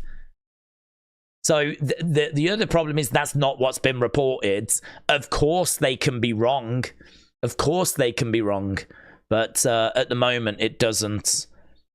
nothing. It doesn't suggest that we're going in that way. But yeah. Okay, oh, well, I'd be definitely down for that. I mean, we would get Roman versus Cody. So I would definitely be down for that. But good luck dealing with all those angry Rock fans. That's all I would say. But Cody versus Roman is planned for SummerSlam, August 3rd, or Bash in Berlin at 31st of August. I've not Bash at Berlin. I've not seen that. But SummerSlam, I've heard, yes. Should we believe dirt sheet, says Tom? No, absolutely no. But all I would say is that they do, it depends who. Some have a good success rate, some are awful. You know, someone like Sean Ross at WrestleVotes, there's definitely people that have proven, you know, that they have got sources. There's people out there that just make it up, right? There's people out there that just don't have sources, but they make things up because of how things feel like they're going, and then they can always use the classic plans have changed kind of situation. So, you know, it's you've got them people, but then you've got people that have really proven they've got sources. Yeah, WrestleVotes, for example, put a whole list of spoilers out before a show the other day, and we went back and looked at it. Everything was bang on. And to the point where you ain't going to guess it all, right? You ain't going to guess it all and get it all correct. So there are definitely people that I trust. So it's a bit of a mixed bag. It's a bit of the murky waters. And they could absolutely all be wrong. But you can only work with the information at hand, can't you? You know? I'd rather come on here and talk about what the dirt sheets are saying than just, you know, make stuff up, you know. Speculate. I mean, we do speculate, but we say that we're speculating. We don't try and pass it off as if like this is what's going to happen, because no one knows. We don't know what's going to happen. We don't know. Anything can happen. The world is our oyster. Right, Lola Vice is making her way down. Have we... How many matches have... Oh, we've had the Lexis King match, haven't we? I need to do that.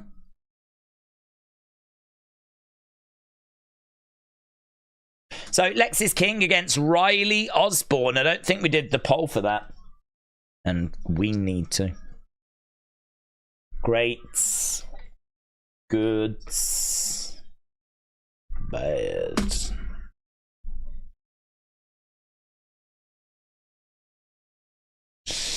Kicks coming in, and Thez press there by Roxanne Perez. So at the moment, you are voting for Lexis King against Riley Osborne. What did you think about that?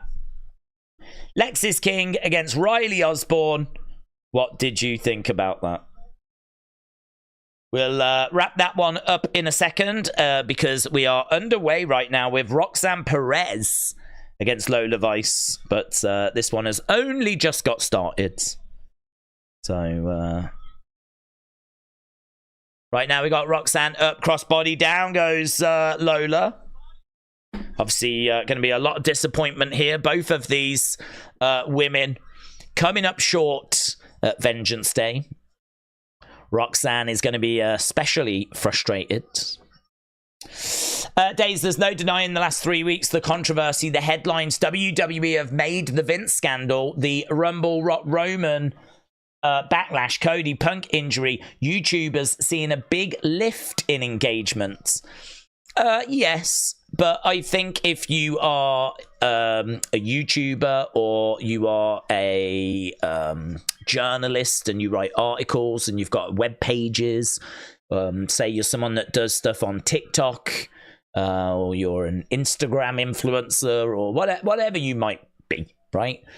This is the season where you do get like the most engagement. Like between now and WrestleMania is the busy time of the year. This is Christmas for wrestling channels, wrestling social media accounts, Twitter accounts, anything connected to wrestling. WrestleMania season, of course, is the busiest time of the year. But as good as this time is, you've got to remember that it really falls away in the summer. And it really traditionally falls away in December. You know, December's normally not a good time. It's funny that Christmas is like now for us, if you do like YouTube or whatever. But Christmas itself is not a good time. A little bit different this year, of course, because of CM Punk's return. Really felt like the road to WrestleMania started just that little bit earlier this time around. But yeah. Definitely. I think you can see from like the success of the unseen videos just how much of an appetite there is for the conversation at the moment. And it's fantastic. You know, I'm absolutely loving the fact that we're having these kinds of conversations and people are interested in engaging in them. I wish it was all year round. I really, really do. Because this is kind of, you know, where you would, this is exciting, isn't it? More people, more thoughts, more theories. Everything turned up is brilliant. Brilliant. But I know that this is really a WrestleMania season thing, and then we'll hit the summer and it'll all settle back down again. But I would really love to try and find a way of the unseen videos still like being more than a 2-time a week thing, you know? I mean, it wasn't that long ago we were doing them after Raw, after SmackDown, and, you know, I couldn't really find anything for the other days. And I do fear that it might go back to that in, like, you know, once we're past WrestleMania season. But we'll worry about that when we get to it, you know? Who knows? Who knows? Who knows what's going to happen? Who knows what the future will bring? I mean, we really could be on the verge of a boom period. You know, Triple H was all excited about, you know, he said, I've got that same feeling that we had when we were on the verge of being like in an Attitude Era. He said, I've got that same feeling. So who knows? I mean, we could be going into a boom period. So, yeah, I mean, look, it's great, but hopefully everyone's enjoying it. You know, I think it's been so exciting. Like seeing We Want Cody and all the stuff on social media. As I said, you know, make sure that you are keeping it positive, keeping it respectful, because there's really no there's no need or no benefit from like getting dragged into the gutter and getting dragged into like, you know, these big epic slanging matches, like, unless that's kind of the thing that floats your boat, of course. But there's not really much. I personally can't really find the pleasure in that side of things. So keep it light, keep it fun, and hopefully it will stick around for a bit. Tom said Mercedes Moné is going to the Mercedes F1 team. Her new name is Mercedes AMG Petronas F1 Team Moné. Let's go. Let's go. Right, we're at commercial break. Charles said, if you think about this, did anyone hear The Rock or Cody actually say The Rock was actually wrestling Roman, or are we just assuming it? Well, it's being assumed, but I would say that it's really cheeky of WWE if they don't deliver it now, just because the face-to-face between them was huge. I mean, that moment where they're face-to-face is, to me, a very clear message of where we're heading. You know, and Rock is on the poster as well, so he's clearly going to be there because they're using him on the poster. And then you've got the dirt sheet saying that the match is locked and that it's part of the contract he signed in early January. So dirt sheets are very clear as to where this is going. I think the face-to-face is very clear as to what they're presenting. I don't think that you give the fans that. I think it's all well and good him going, shall I sit at the head of the table, right? Oh my God, could it happen? Are they going to do it? Like, I think that's one thing, but to actually have him come down just moments after Cody has said, I'm not going to face you at WrestleMania. So to then have The Rock come down, get in the ring, get face-to-face with Roman Reigns. I mean, it's true. At no point did he say, I'm going to fight you. But, I mean, literally everything has indicated that's the path that we're on. And honestly, if that doesn't happen now, you're going to have a lot of upset Rock fans. There's a lot of Rock fans that are ready for that match. So the Cody fans would be happy, but all you've gone and done is successfully upset the Rock fans now. That's why the solution to this, and I believe there are solutions. I don't think this is a problem that can't be explained, because we offered an explanation earlier, right? We offered one way they could do it. It's not the way, but it's one way. But I think there would be other ways. But it's just, are they going to find one that does satisfy everybody? Are they going to find one that the Cody fans like, the Rock fans like, and that it all makes sense and it fixes every problem? Obviously, we're just hoping that they do. Roxanne charging over and is planting Elektra Lopez face first. Elektra Lopez is back in the corner as Roxanne charges over, back elbow, roll through there by Roxanne. Beautiful. So Rhea naked, and she's got down on the ground, and she's wrapped her legs around as well. This is big problems for Roxanne. That should really put her away, man. I mean, it's on the throat. I mean, how is she not passing out there? Historically, I mean, this is a rule that's a bit wishy-washy, actually, but historically, you weren't allowed to choke people out. Chokes weren't allowed. The refs would count. So you weren't allowed to choke people. That's a clear choke, but is seemingly allowed now. Roxanne, roll through one. I mean, things evolve and change, and we know how MMA has very much influenced professional wrestling. Went for pop rocks, couldn't get it. Lola. Oh, spinning back elbow. 2.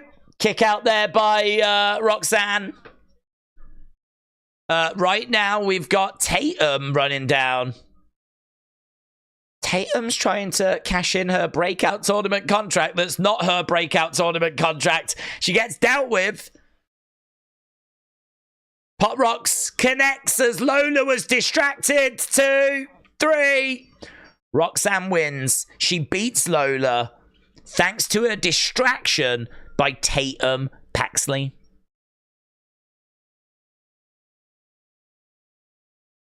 So Lola is defeated. Oh my God, man. That back elbow is brutal. Brutal. That's kind of fun from Tatum, though. She's clearly not playing with a full deck of cards. So she comes running down with the breakouts. There's a dude in the back, and there's a dude in the front row there that was shaking his head, you know. As soon as Roxanne wins, you can quite clearly... Nah. Nah, mate. He ain't feeling it. Right, we are backstage, and we've got Metaphor. Big Time said, Daze, I know you don't watch AEW, but this Devil's Reveal Aftermath has been a complete flop. The follow-up has been dreadful. There's no reaction for Roddy, Bennett, Taven, or Cole is still injured and off TV. Thank you. It's interesting. I don't follow it anymore. And honestly, I don't miss it. I know that might sound harsh, but I have not missed it at all. I do not find myself on a Wednesday going, oh, I wish we were doing the AEW stream. Maybe I will if Mercedes is back and it's all popping off and everything's cooking. But I just haven't heard anything about what's been happening in AEW. So I'm sure they have got their fans and are doing, you know, some decent stuff. But, you know, clearly the noise in WWE has been so loud. I don't even think there's been time to miss it, to be honest.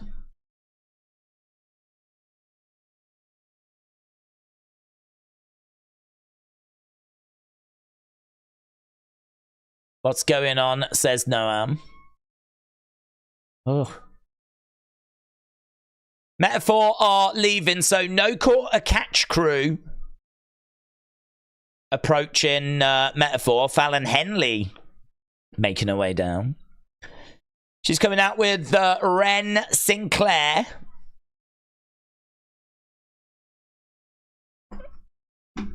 Okay, so Fallon Henley, I don't know who she's facing. We've only got half an hour left. Amazing.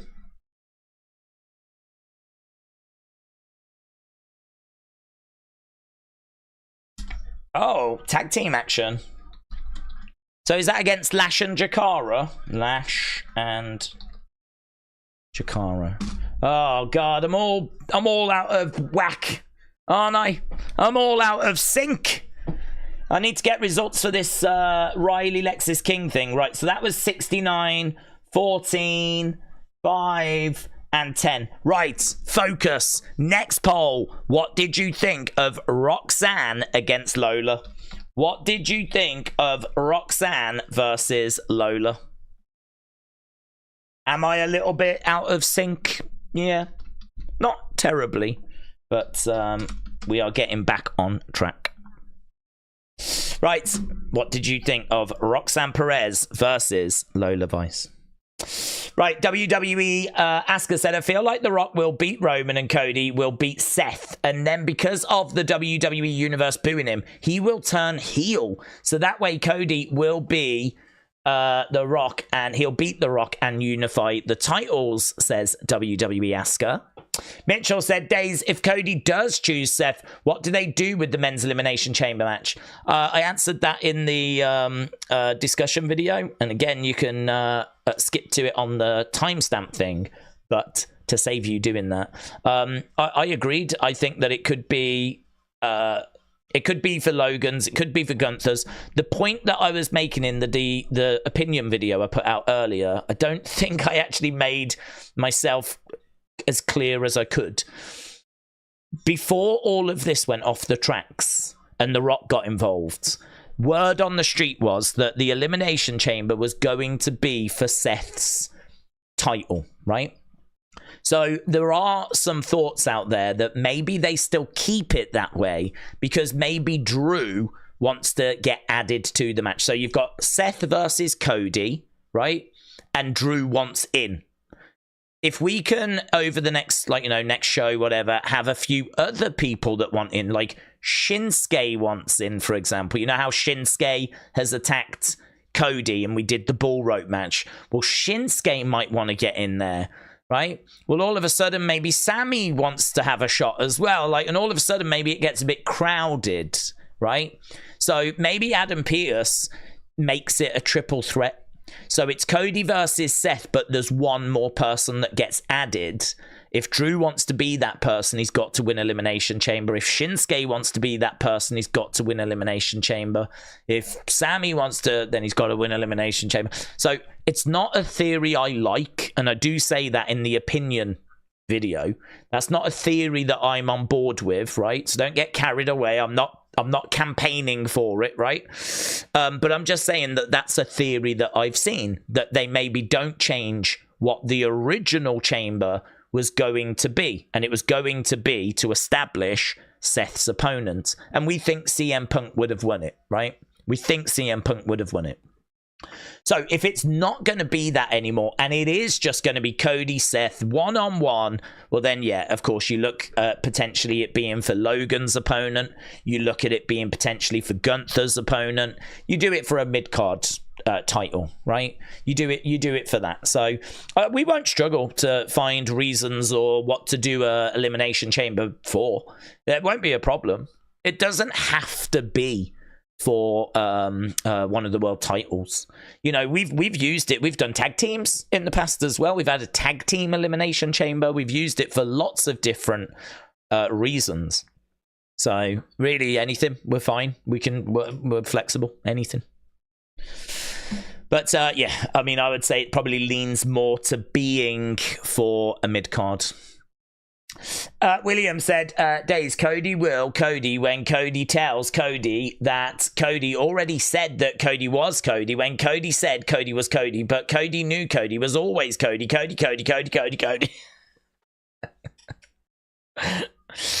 I think William, I'm just reading between the lines. I think he's had enough of the Cody conversation. I do. He's a very subtle man, William. You've got to really read into the signs. But just, I don't know, I'm reading between. I just think he's had enough of hearing the word Cody. Not me. I've only just begun. Cody. Let's go, yeah. We're going to do a 5-hour Cody stream tomorrow. Nothing but Cody. We just say Cody's name again and again and again and again and again. Let's go. Right, we're just seeing some tweets on screen.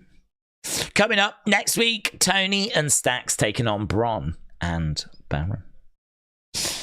Right, James said, Daze Camille is no longer WWE bound. Talks have broken down according to reports, and AEW talks are ongoing. Well, I expected her to go to AEW because she was backstage at AEW. And I know that doesn't have to mean anything, but it's a pretty good sign, I thought, that she was AEW bound. Right, here are Metaphor making their way down. So, they could do with her. WWE, I don't think, need her as badly, but we would definitely take her. I've checked with everyone. We would definitely take her. Mitchell said, William, so what do you want to talk about? Oh, that's very good. That's very good. That's extra funny because that's what Cody says. Very good. Very good. Right. I think, are we up to speed with everything? Oh, what do you want to look at? An old urban legend says, if you say Cody's name too many times, The Rock turns up. Ah, very good. Very good. Probably true as well. Right, we are underway with 25 minutes to go. I don't think this is going to be our main event. In fact, it's not. We've got Ilya against Dijak. Ilya against Dijak. Wasn't expecting that today. Oh, I will take it, though. I will take it. Right. 25 and 8.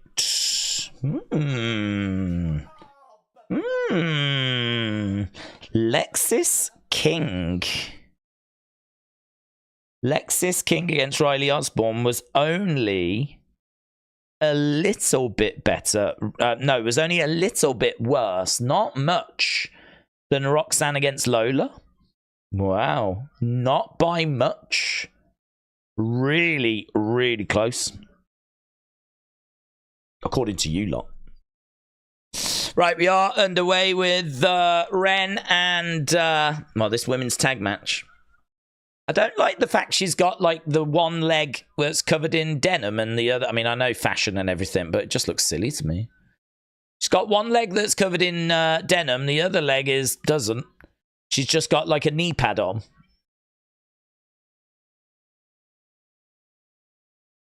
Chikara comes crashing down onto the back of Ren. Ren is down. Decent selling.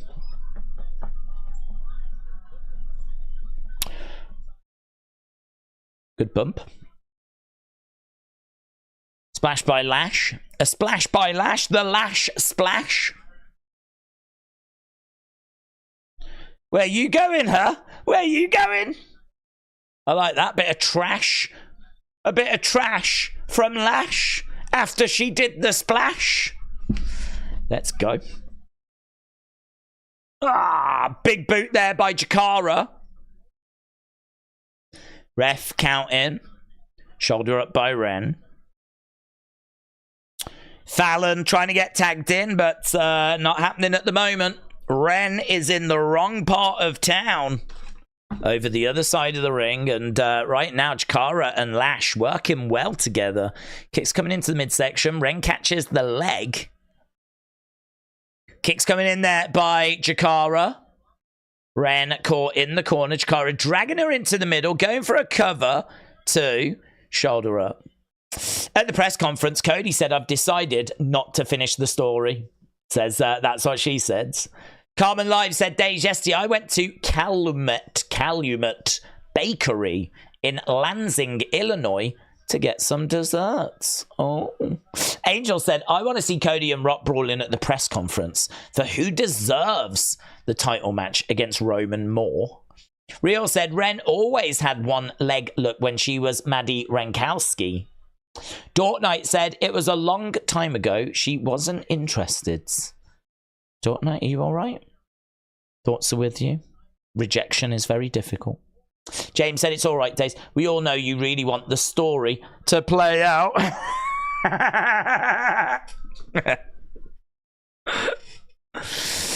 I think I've said this from the start, James.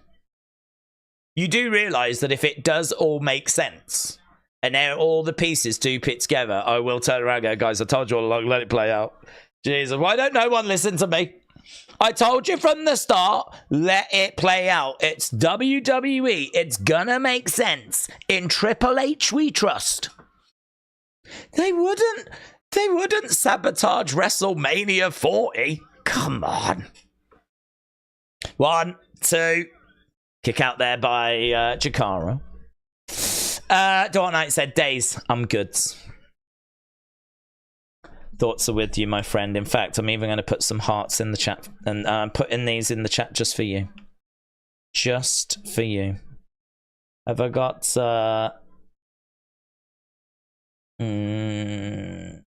I'll use some Daze emojis, actually. There we go. They're in there for you. So I'm sad for you. I'm feeling sad, but I am also feeling a little bit sexy. James said, that's exactly what I would do. Lash gets the victory.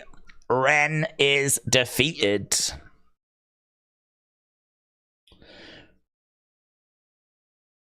Fallon on the outside.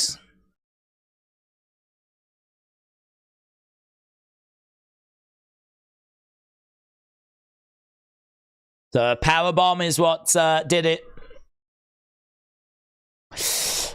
Johnny said, Daze, last Christmas, I told my mom I won a Cody figure for Christmas on Christmas morning. For my surprise, it was a Rock figure. Very good. Ren's crying. Oh. Right, we are with Briggs.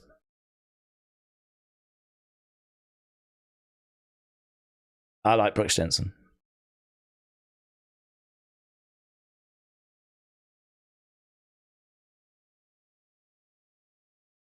Yeah.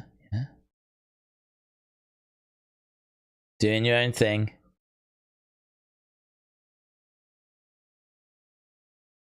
I'm lost without y'all. He is doing it. He's doing great. He's got this 70s kind of 80s throwback thing going on. It's brilliant.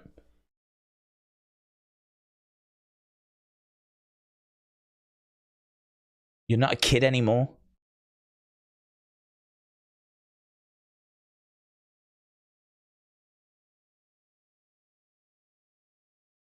Stop living in the past.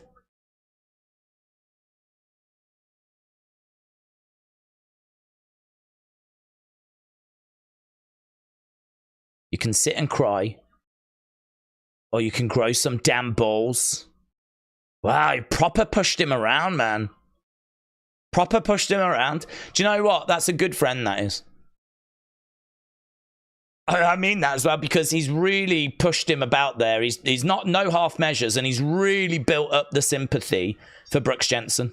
You watch that and you're like, nah, man, don't do that to Brooks Jensen. You feel real sympathy for him. If he hadn't have gone as hard with him there, if he'd have been a bit softer, it wouldn't have been as impactful. But that was like a brilliant little backstage moment there. That was really good. Yeah, that was good.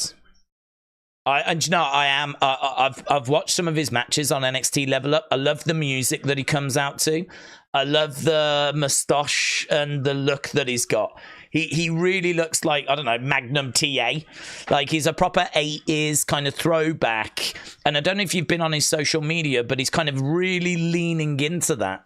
He's leaning into, like, the kind of nostalgia. His link in his bio takes you to, like, really old school promos from wrestling history. I wonder if you can find some Brooks Jensen. Let's see if we can go to his profile. I mean, I'm really into what he's doing. Does it still take you there by clicking it? Yes. Yes, it does. I don't want to show it on screen, but it does still take you to a link to a promo. Brooks Jensen. Here's his his thing. So he's got like this old school jacket. He's got these blue trunks. He's obviously got the moustache and everything. Wrestling classic. Check this out in the profile. Hashtag run it back. So he's saying check out my link in the profile. He's using this run it back profile. Happy birthday to one of the most inspiring and underrated talents to grace our sport. You truly are the modern day warrior. Remembering Kerry Von Erich. R.I.P. to Carl Withers. Yeah, he said later as well, which I was like, what's this mean? New link in the bio. Hashtag run it back. There he is, look. That's the kind of vibe he's going for now. Here's a picture of me. Hashtag throwback. See what I mean? He's kind of got that kind of Texas. You could sort of see him running with the Von Erichs. I really like it, man. I really, really like it. No pun intended, but he was indeed the perfect wrestler. And he's quote tagged a Wrestling History 101 account. Again, what's his next thing? Look at this. Symbol of excellence. Maybe we can. Hashtag run it back. Representing the Four Horsemen. So, you see how he's quote tagging, like, wrestling history? And And then he's posting that picture of like a throwback. I'm into it, man. I'm so into this. I'm so excited because I just think that wrestling history is so big. It is so vast. There's so many territories, promos, little things you can take from the past that can be little nods to the past. It's not that you're stealing it. You're just referencing it, you know? Like if someone says hard times, you know, it makes you think of that Dusty promo. Well, think of all of the millions of promos that have ever been cut, all the millions of wrestlers that there's ever been. That I think digging into that, there's something there. And I think he's got a great look for it as well. So I am really, really excited. Is some more shots of him. Look, old soul in a new generation. These are some shots of the kind of vibe that they're going for him. And look here, he's talking about the Gold Dust Trio. The Gold Dust Trio. He knows his stuff, man. He knows his stuff. So, Toots Monk was part of the Gold Dust Trio. They were 3 guys that got together that really did kind of lay the groundwork down for what professional wrestling would be moving forward. And Toots Monk was one of them. Yeah, I'm very excited. So to see him backstage, kind of saying, "I don't know who I am," like I don't know who I am, and for Briggs to push him, kind of have a go at him and make it quite clear, we ain't getting back together. You're a grown man now. There's people ready to take your spot. It means that he's going to have to find who he is. And if you look online and if you watch NXT Level Up, he's already found it. So I'm really excited for where this is going to go. But it might just be something that's really good for me. It might be something that's really fun for me and not really that fun for others. Hey, look at this. Ava is talking to Jada Parker.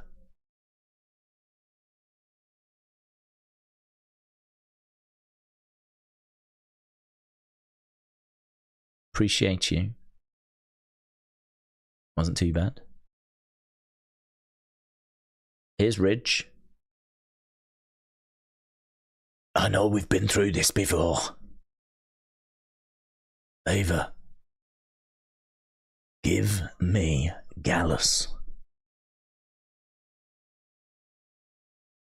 I'm not giving you 3-on-1 Gallus. I can give you Gallus 1-by-1.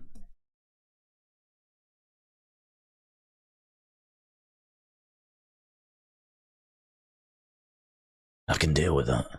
So it's on me. I can deal with that. Ridge Holland. Right. Yeah, look at this. Another one. Another one. Oh, look at, check me out. I'm DJ Khaled. Brooks Jensen, look, this was posted on January 16th. Anytime I question the decisions I make in my professional career, I just take a look at my locker and it reminds me that I have a legacy to build. So let's hashtag run it back. So on his locker there, I mean, I can see who have we got? Is that like Mr. Wrestling? And I think we've got Jake Roberts. I think Arn Anderson is on there. Is that Mil Mascares bottom right? I think Mr. Wrestling 2 is in the middle. I don't know who that is at the top. Over on the left-hand side, it's the Freebirds. But I don't know who that is. Top center and top right.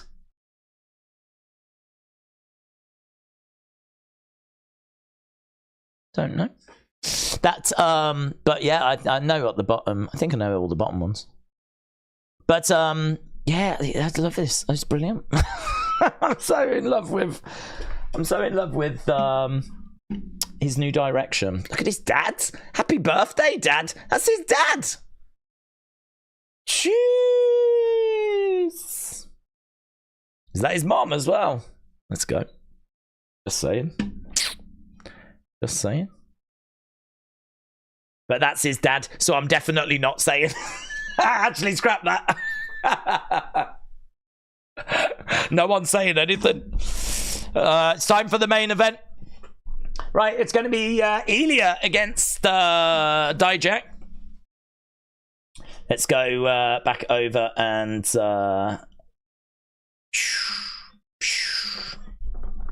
match scores. What did you think of Fallon and Ren against Lash and Jakara? Boom. Boom. Boom. Let's go, said Mr. Quake. Party time, says Andy. Would you say top 5 rappers of all time are Biggie Smalls, Snoop Dogg, Dre, Eminem, Tupac? Don't know, dude. Save it for next week. Save it, Edward. Save it. 9 minutes left. 9 minutes left. There may be an overrun, actually. So, Ilya against Dijak is our main event. I don't know why either. It feels like this definitely is one that should have been saved and built.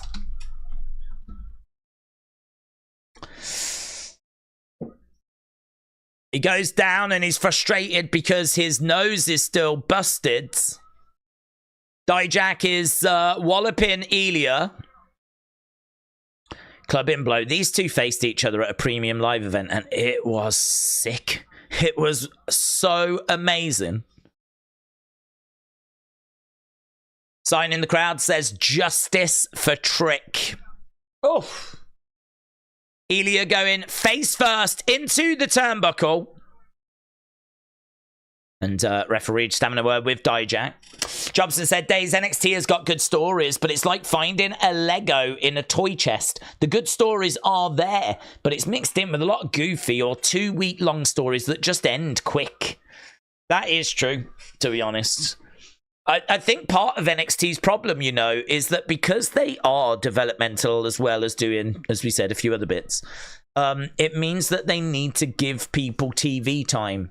So it means that we do rush through things because we're trying to get through stuff and we're trying to get as many people on screen as we can. So you do get just a lot of people being used so that we can give them the experience. They need the experience.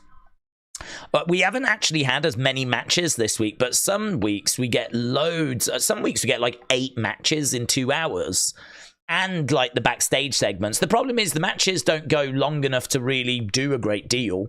And you still get all the backstage stuff. So it's difficult, isn't it? I mean, really, to be honest, I know people aren't going to like it, but if there's any show that could really benefit from going 3 hours, it would be NXT. Because I loved NXT when it was just an hour, right? I loved it when it was an hour, and that is the best. I think that's the best way to do NXT for a viewer enjoyment, right? But if you want to feature as many people as possible, and you want them all to have room to breathe and learn and really get experience, then a 3-hour NXT makes a lot of sense. It makes a lot of sense because you've got so many students that you want to feature, and you've got so many people that you want to give good promo time to, and there's so many people that you want to give them TV matches, that, as we said, giving them that 3rd hour, it wouldn't be, I think, better for the viewer. That's not why you do it, but you do it because of giving experience. So you could make that argument, but I think for the viewer, I mean, for me, NXT when it was an hour, you know, was brilliant because anything like your Lola Vices, your Ren Sinclairs, you know, the people that are new, whatever, they would likely feature away from the actual show. They would be used for in front of the crowd, but they wouldn't actually feature on the show. Or if they did, you know, you'd have one of them. But the rest of it was, you know, your Kevin Owens, your Sami Zayns, your Charlottes. You know, you really only dealt with the top end. And then as people left, like, you know, you kind of pushed everyone up a little bit. What we do now is we still present the top end, but we do, because it's 2 hours, go that little bit deeper. So it means that you still get your Tricks and your Carmelos and your Brons and your Ilias and whatever. But you do also have your Wrens and your Carmen Petroviches and your Izzy Dames and, you know, the people that are newer, that are establishing themselves. And there's no problem to that. There's no problem. It's just not as exciting because you're watching people establish themselves. And it's not just one person. It's a lot of people. So you're watching a lot of people trying to establish themselves. Whereas back in the old times, you know, I mean, the whole show would just be full of... I mean, imagine an hour-long NXT now. That's what it was in Black and Gold. Black and Gold only had hour-long episodes. So imagine an hour-long episode that had the trick segment, that had Ilya versus Dijak, that had Roxanne versus Lola, and, you know, you chuck some other segment in there as well, right? There's your hour. You can see how that would be amazing, and you would be just desperate to watch the next episode. That's how it used to be. Whereas now it's 2 hours and we go deeper and we've got more people involved that, you know, are finding their feet, finding their characters. Sometimes it goes down dead ends. Sometimes the segments are a bit goofy. But that's the balance, isn't it? You've got to try and balance putting on a product people are going to be entertained to watch with putting on a product that is also benefiting development and helping them develop. So it's a really interesting one. Actually getting into the, you know, how NXT, what's better for NXT and what the way it should be presented, and it's a very interesting conversation. I think it's better for the fans that it's shorter. I think it's better for the talent that it's longer. So maybe they've gone with the sweet spot that is 2 hours. Perhaps that's why they... I don't think that's the case. I think it's probably more to do with the fact that USA Network are looking for a 2 hour product. I think if WWE could get another hour for NXT and more TV ad revenue, I think they would absolutely take it. I can't see why they wouldn't. Why would they turn down a third hour for NXT? Kit coming in. So Joe Gacy as well was under the ring. NXT should have a weekly YouTube dark show. Well, they do have, it's not on YouTube, but they do have NXT Level Up, but there's not really anything that plays out there other than just trying a few bits. That's where I've seen the Brooks Jensen relaunch, rebrand. It's where I saw Lola Vice for the first time before she came to NXT. So, you know, there are people that they haven't appeared on NXT yet that are on NXT Level Up, and it is used as a stepping stone to NXT, shall we say. Or if someone hasn't had a match on NXT, they might put them on NXT Level Up. So there is a sort of show-ish, but there's no storylines on it or anything, you know?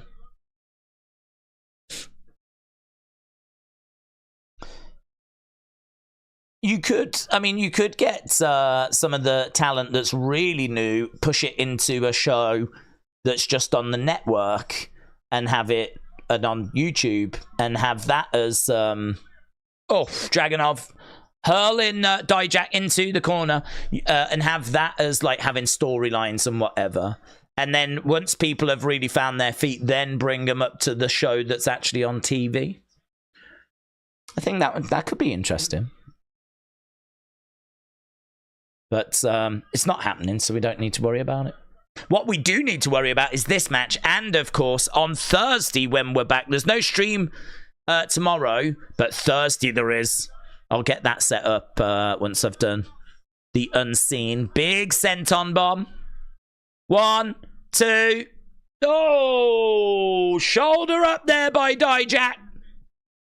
Blood pouring down the face of Ilya Dragunov after a big boot. Dragunov was rocked, mate. If NXT do get a Carter, do you think we'll see them going back to signing top indie talents, says Hasib. Yeah, I think we will. I mean, like, I don't know where Julia would go, but I think there's a good chance that she could end up in NXT if she comes to WWE. I wouldn't expect her to go to the main roster. Io went to NXT. Asuka went to NXT. So I've got a feeling if Julia signed, she would as well. Camille, if she came in, I'd expect her to go to NXT. I don't know that there'll be a change of strategy. I don't know that they're going to go specifically after indie talents, but they do still mix them up. I mean, Ren is someone that's an indie talent. So she has come from the indies. We know that Dragon Lee had come from over in like Mexico and New Japan. So there is still some that are sprinkled in, as well as people that are just like athletes. Look at the kid in the crowd. Big Chop's coming in, and the kid in the back was like really reacting to how vicious the chops were. Dijak, big choke slam.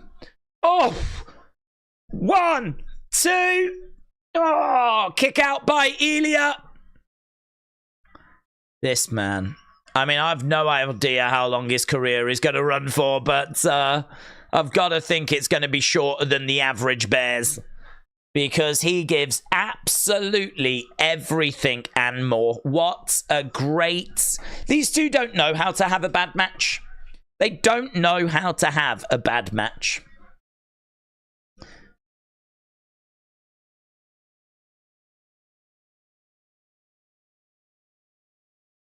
He spoke about his broken nose. I didn't catch what he said, but he put his hand over the nose. Ilya's down. Oh, God, it's like a real battle between good and evil. It's like Luke Skywalker. It's like Luke Skywalker against Darth Vader. That's what I feel like I'm watching.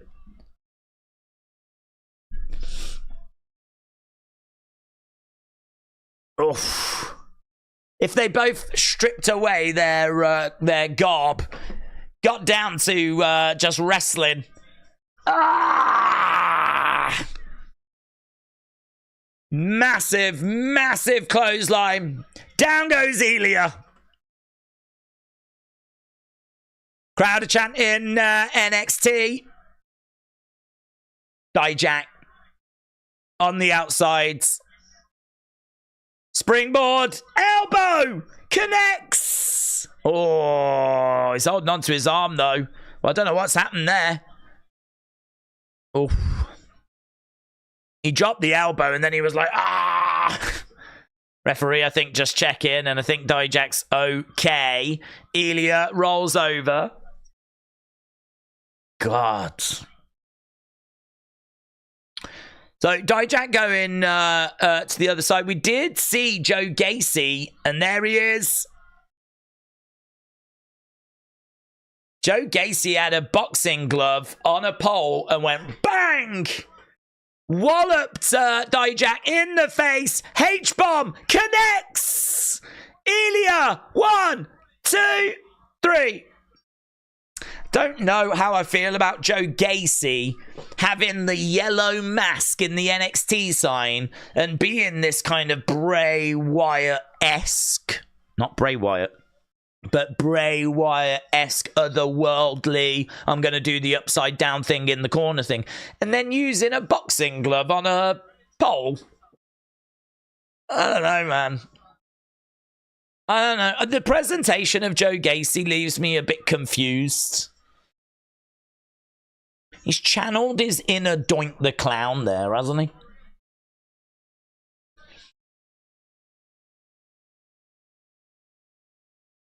That's the kind of thing that Hornswoggle would have done. He even came out and he was like, ah! So there is Ilya standing tall. Carmelo with a chop block. Carmelo Hayes.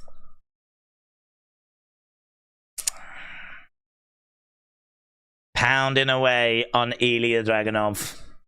Carmelo attacks Federation Minds. This Saturday, I might return to the American Legion Post 100 Lake Station. Do it. Do it. They'd love to see you, mate. Boom! Carmelo with that NXT Championship smashes it into the face of Ilya Dragunov.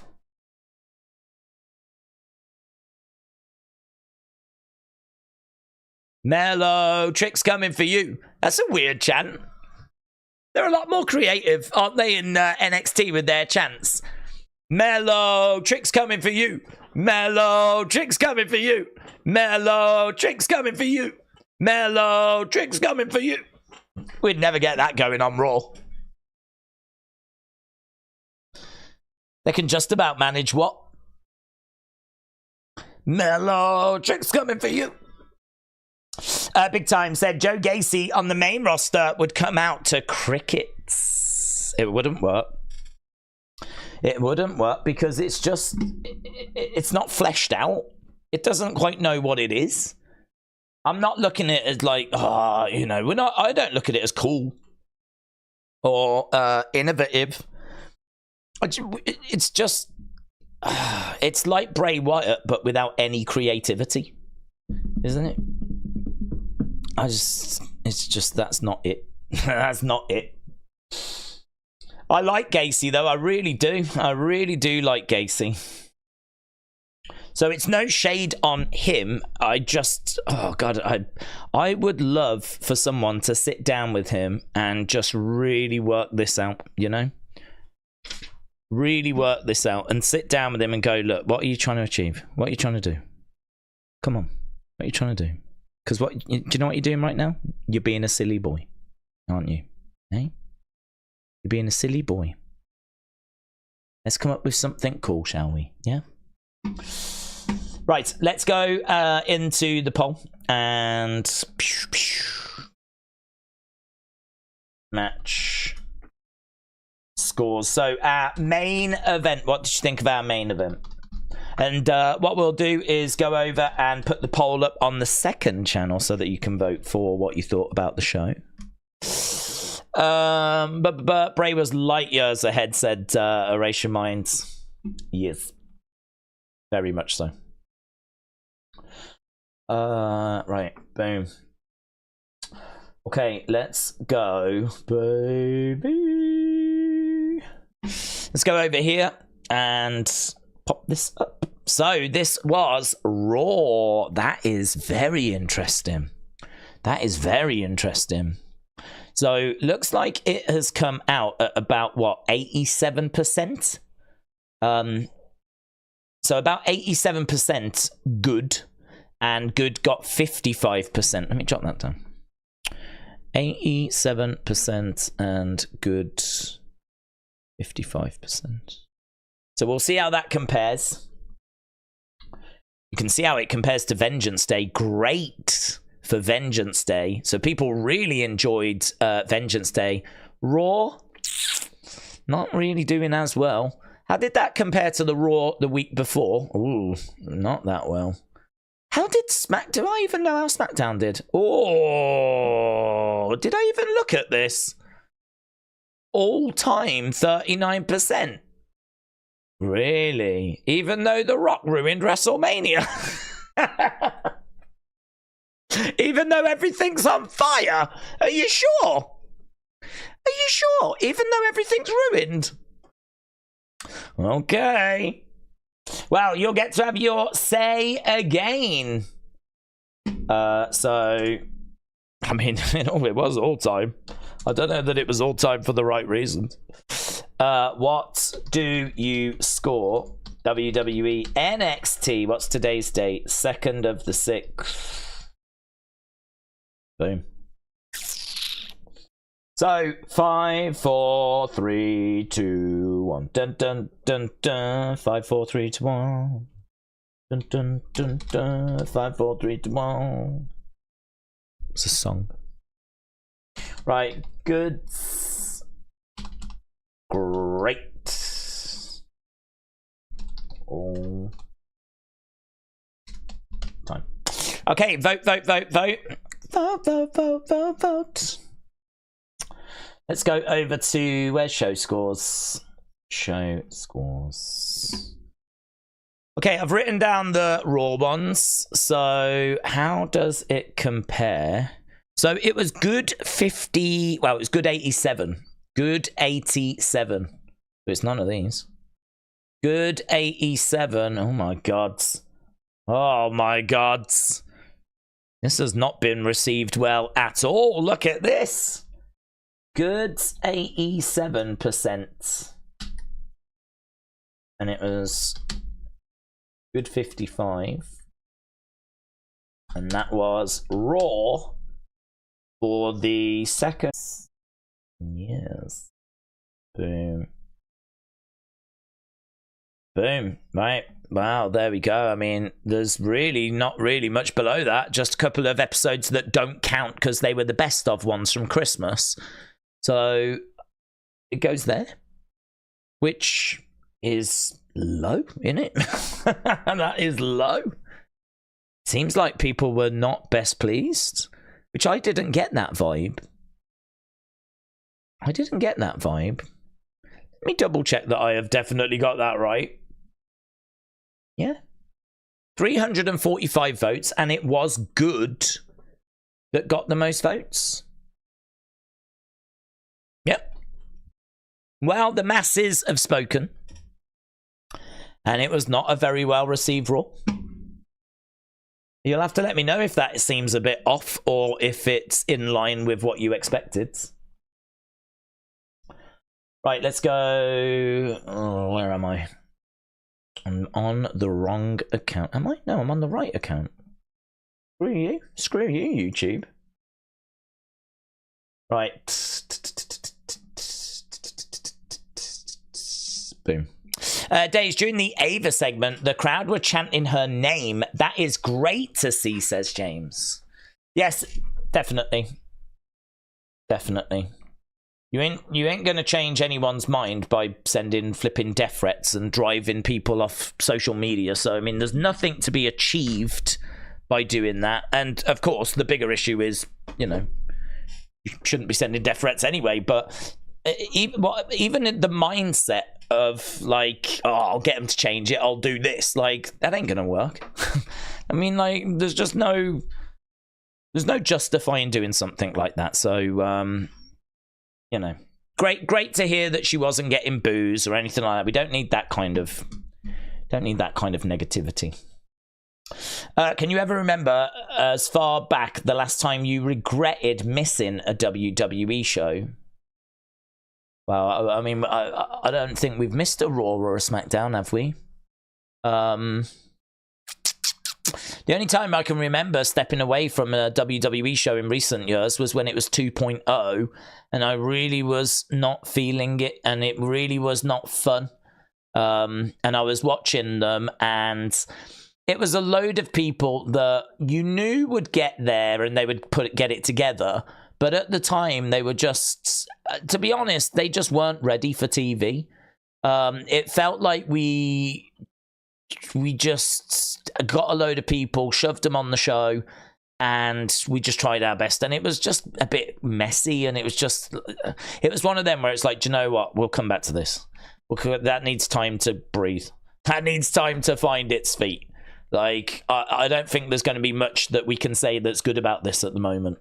I don't think NXT 2.0 is fondly remembered, to be honest, right? So I don't feel like I'm in the minority on this. But so we left it. We were always going to go back once it found its feet, and it did. And we went back, and yeah. So I can't say that I regret that. I think that was actually a really positive thing, because it meant that we gave it a bit of time.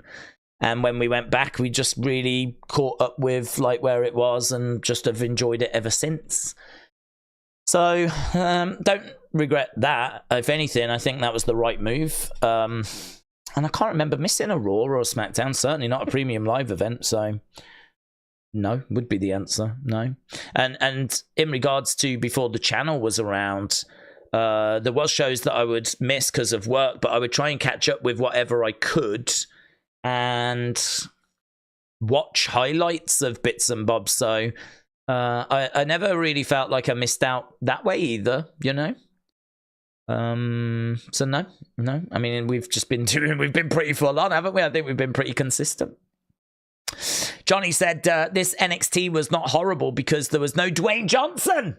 That means it was amazing. Nitro said, I've sent you a tweet. You might find it interesting.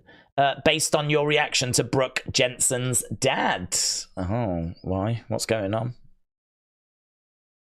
Have you got one based on his mum? Have a look. Let's have a look. You know, his dad, you seem to love that picture. He didn't pick up. I am absolutely in love with him. No, do you know, it didn't register. Bull Buchanan is his father. It didn't click. Didn't click. To be honest, when I was looking at it, you know, I didn't really pay much attention to him. I just saw that he was a big guy, but I never really took in who it was. So that's cool. Nia, though, who's the have you got any information on the mum, mate? Saying, you know, thanks for finding that out, but I wasn't the parent I was more interested in, to be honest. Joe Mace Gacy's mask on the X. Got a few little bits and bobs. King Coterall like that. Getting closer and closer to the. I just got a bit distracted. Now I'm looking at my notifications. Getting closer and closer to the comeback. There she is, look. There's a weight plate. What's this? From Brady, Alex Bliss Gamer. Cody tried to warn them about the changes and they still went ahead with it. The decision has backfired on them because the fans are choosing Cody over The Rock. What's this? What's this? The decision has backfired on them because the fans are choosing Cody over The Rock. All they had to do was listen to him. What, Carmelo Hayes? Don't think they needed to do that. I don't think that was the answer. Right. What did you take on Cody's Trust Me tweet, said Justin. I don't trust him at all. In the slightest, not even remotely. I feel like there will be an explanation because there has to be. And even if there wasn't, they've had time to find one, right? And I think if you work in creative and you are even remotely good at your job, you can find one. We've found explanations. So if we can do it, they can do it, right? So I'm feeling confident that they will find a way of saving this, right? Doesn't mean, as was pointed out earlier, that they had this explanation from the start, right? Doesn't mean that this has been a well-crafted story. It just means that they found the right fix for the problem, yeah? Just means that they found the right solution. And I think they will, because I think they have to, because there ain't no flipping way they want The Rock getting booed out of WrestleMania, right? So they have to. They have to. So Cody put in a tweet out saying, look, guys, love the passion, but trust me. I think that was designed to turn the temperature down.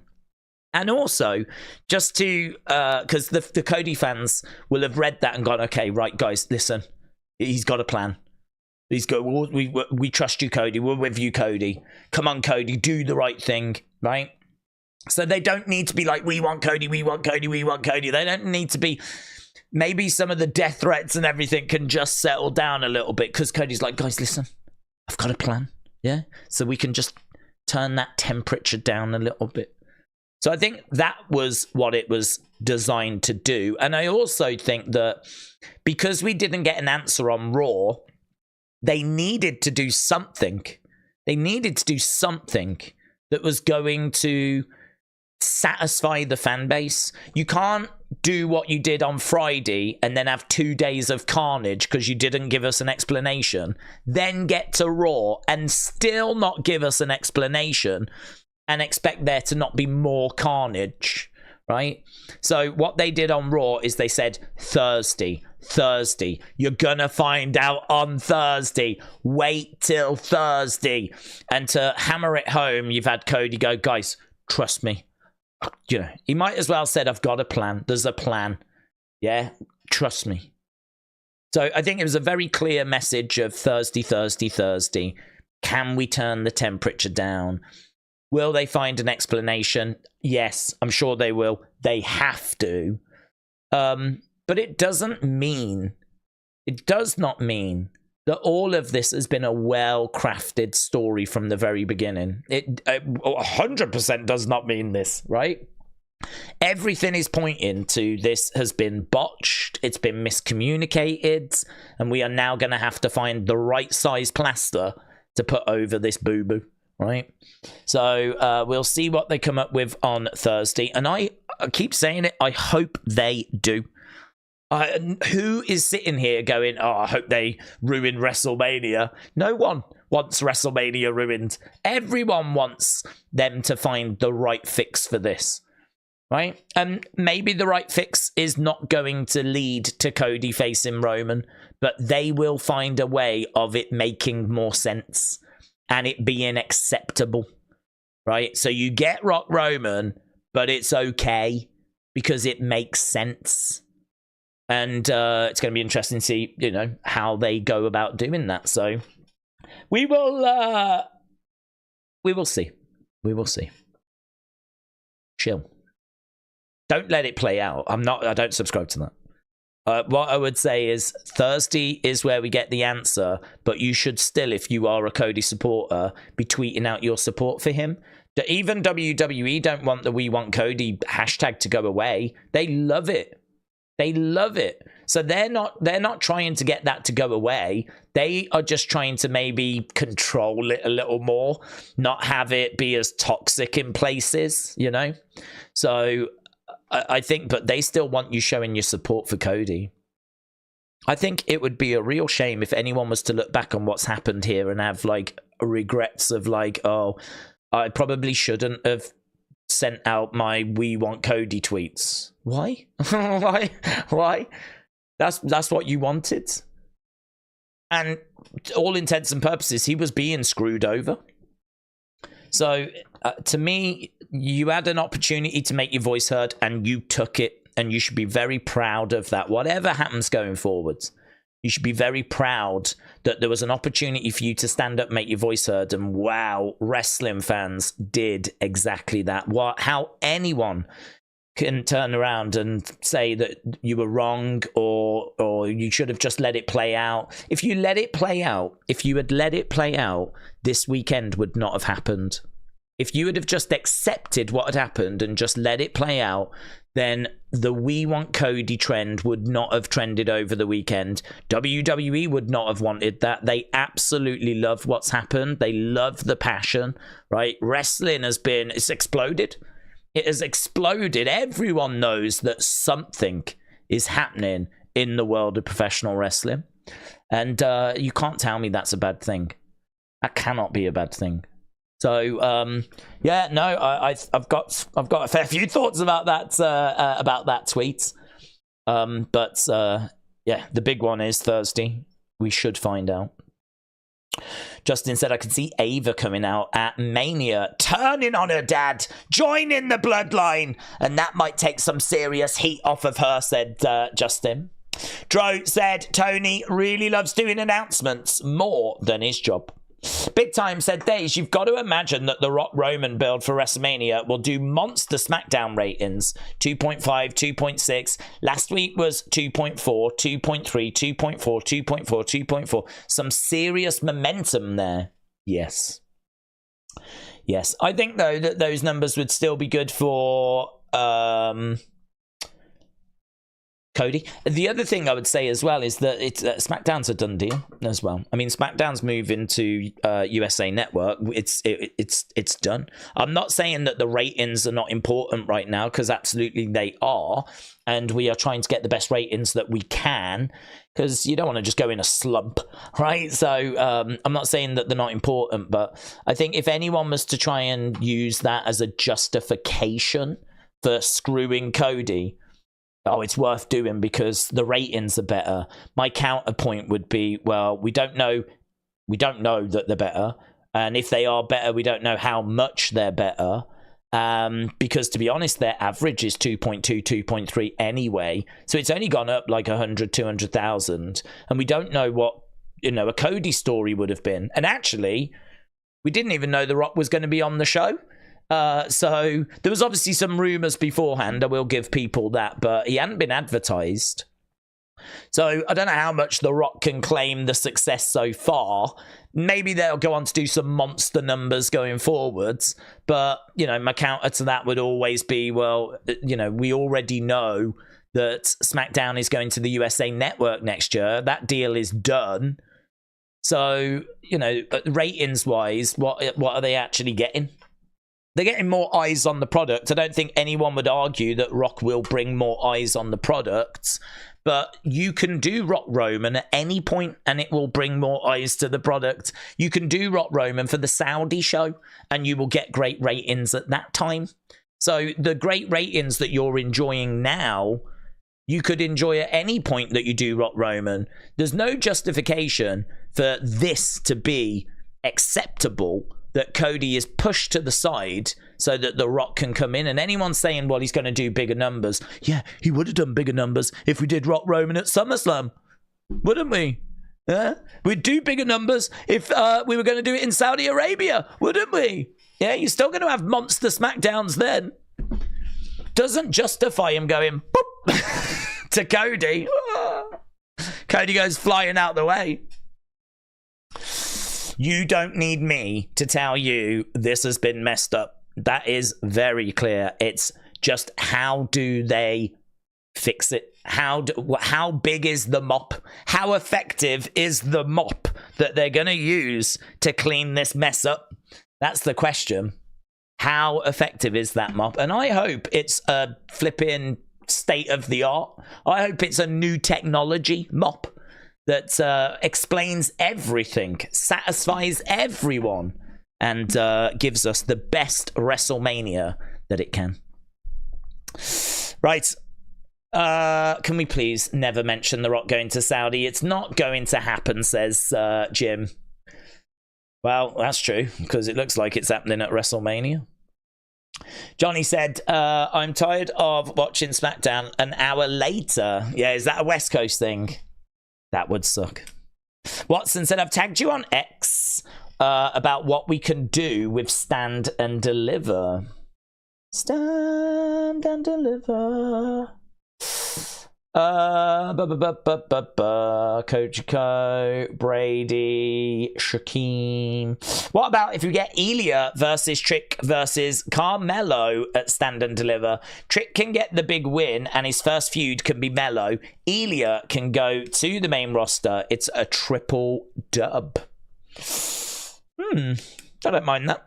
At first, my first thought was, no, you've got to do Trick and Carmelo one-on-one. Why would you not do that? I mean, Trick's going to come back and he's going to want revenge. He's going to want Carmelo. So surely you do it as a singles match. But maybe you do the singles match on TV. It'd be a hell of a match to give away on TV, but you do a screwy finish. And then, like, you know, you've worked your way to a triple threat. So, I don't know. The build for it might be a bit tricky. The build might be a little bit tricky. But, yeah, I can see why you would do it. I can see why you would do it. It gets the belt off Ilya, keeps him relatively protected. Gets the belt onto Trick, and still you've not done Trick Carmelo at a big pay-per-view, so you can do that a little further down the road. So, yeah, I mean, I get all of that. It's just the build might be a little bit tricky, because surely you have to do Carmelo Trick one-on-one, which feels like the match for Stand and Deliver. Feels like the match. I don't know if you don't do Trick Carmelo and you do, like, I don't know, Dijak Ilya properly at a premium live event and have Dijak just beat Ilya. I mean, to be honest, if he's going to the main roster, he doesn't need protecting. You know, you can lose in NXT and it not be a problem. It's not going to affect your main roster standing. So, I don't know. I think there's a few directions to go, isn't there? But I'll tell you the direction I'm going, and that is away, because I need to go and work on the Unseen video now. So, whew, it is non-stop. Tomorrow, there will be an unseen video for sure, but we obviously are going to keep a very close eye on the Tony Khan announcement. So, obviously, I'm not streaming. My friend Tommy Toy Travels is, but just like the rest of the wrestling world, I'm going to be very interested to see what that big announcement is. So, there'll probably be a video on the channel regarding whatever that turns out to be. And then an unseen video, definitely. And then Thursday... Wow. Some are saying it's even bigger than WrestleMania. I mean, no one's saying that, but, you know, it feels like it right now. So it's unmissable. And we'll be doing that on Thursday. So plenty of stuff coming up on the channel. A big thank you to everyone that joined us. And I will see you again at some point. Well, in a couple of hours, probably, when the unseen video drops. So thanks for watching. Bye for now.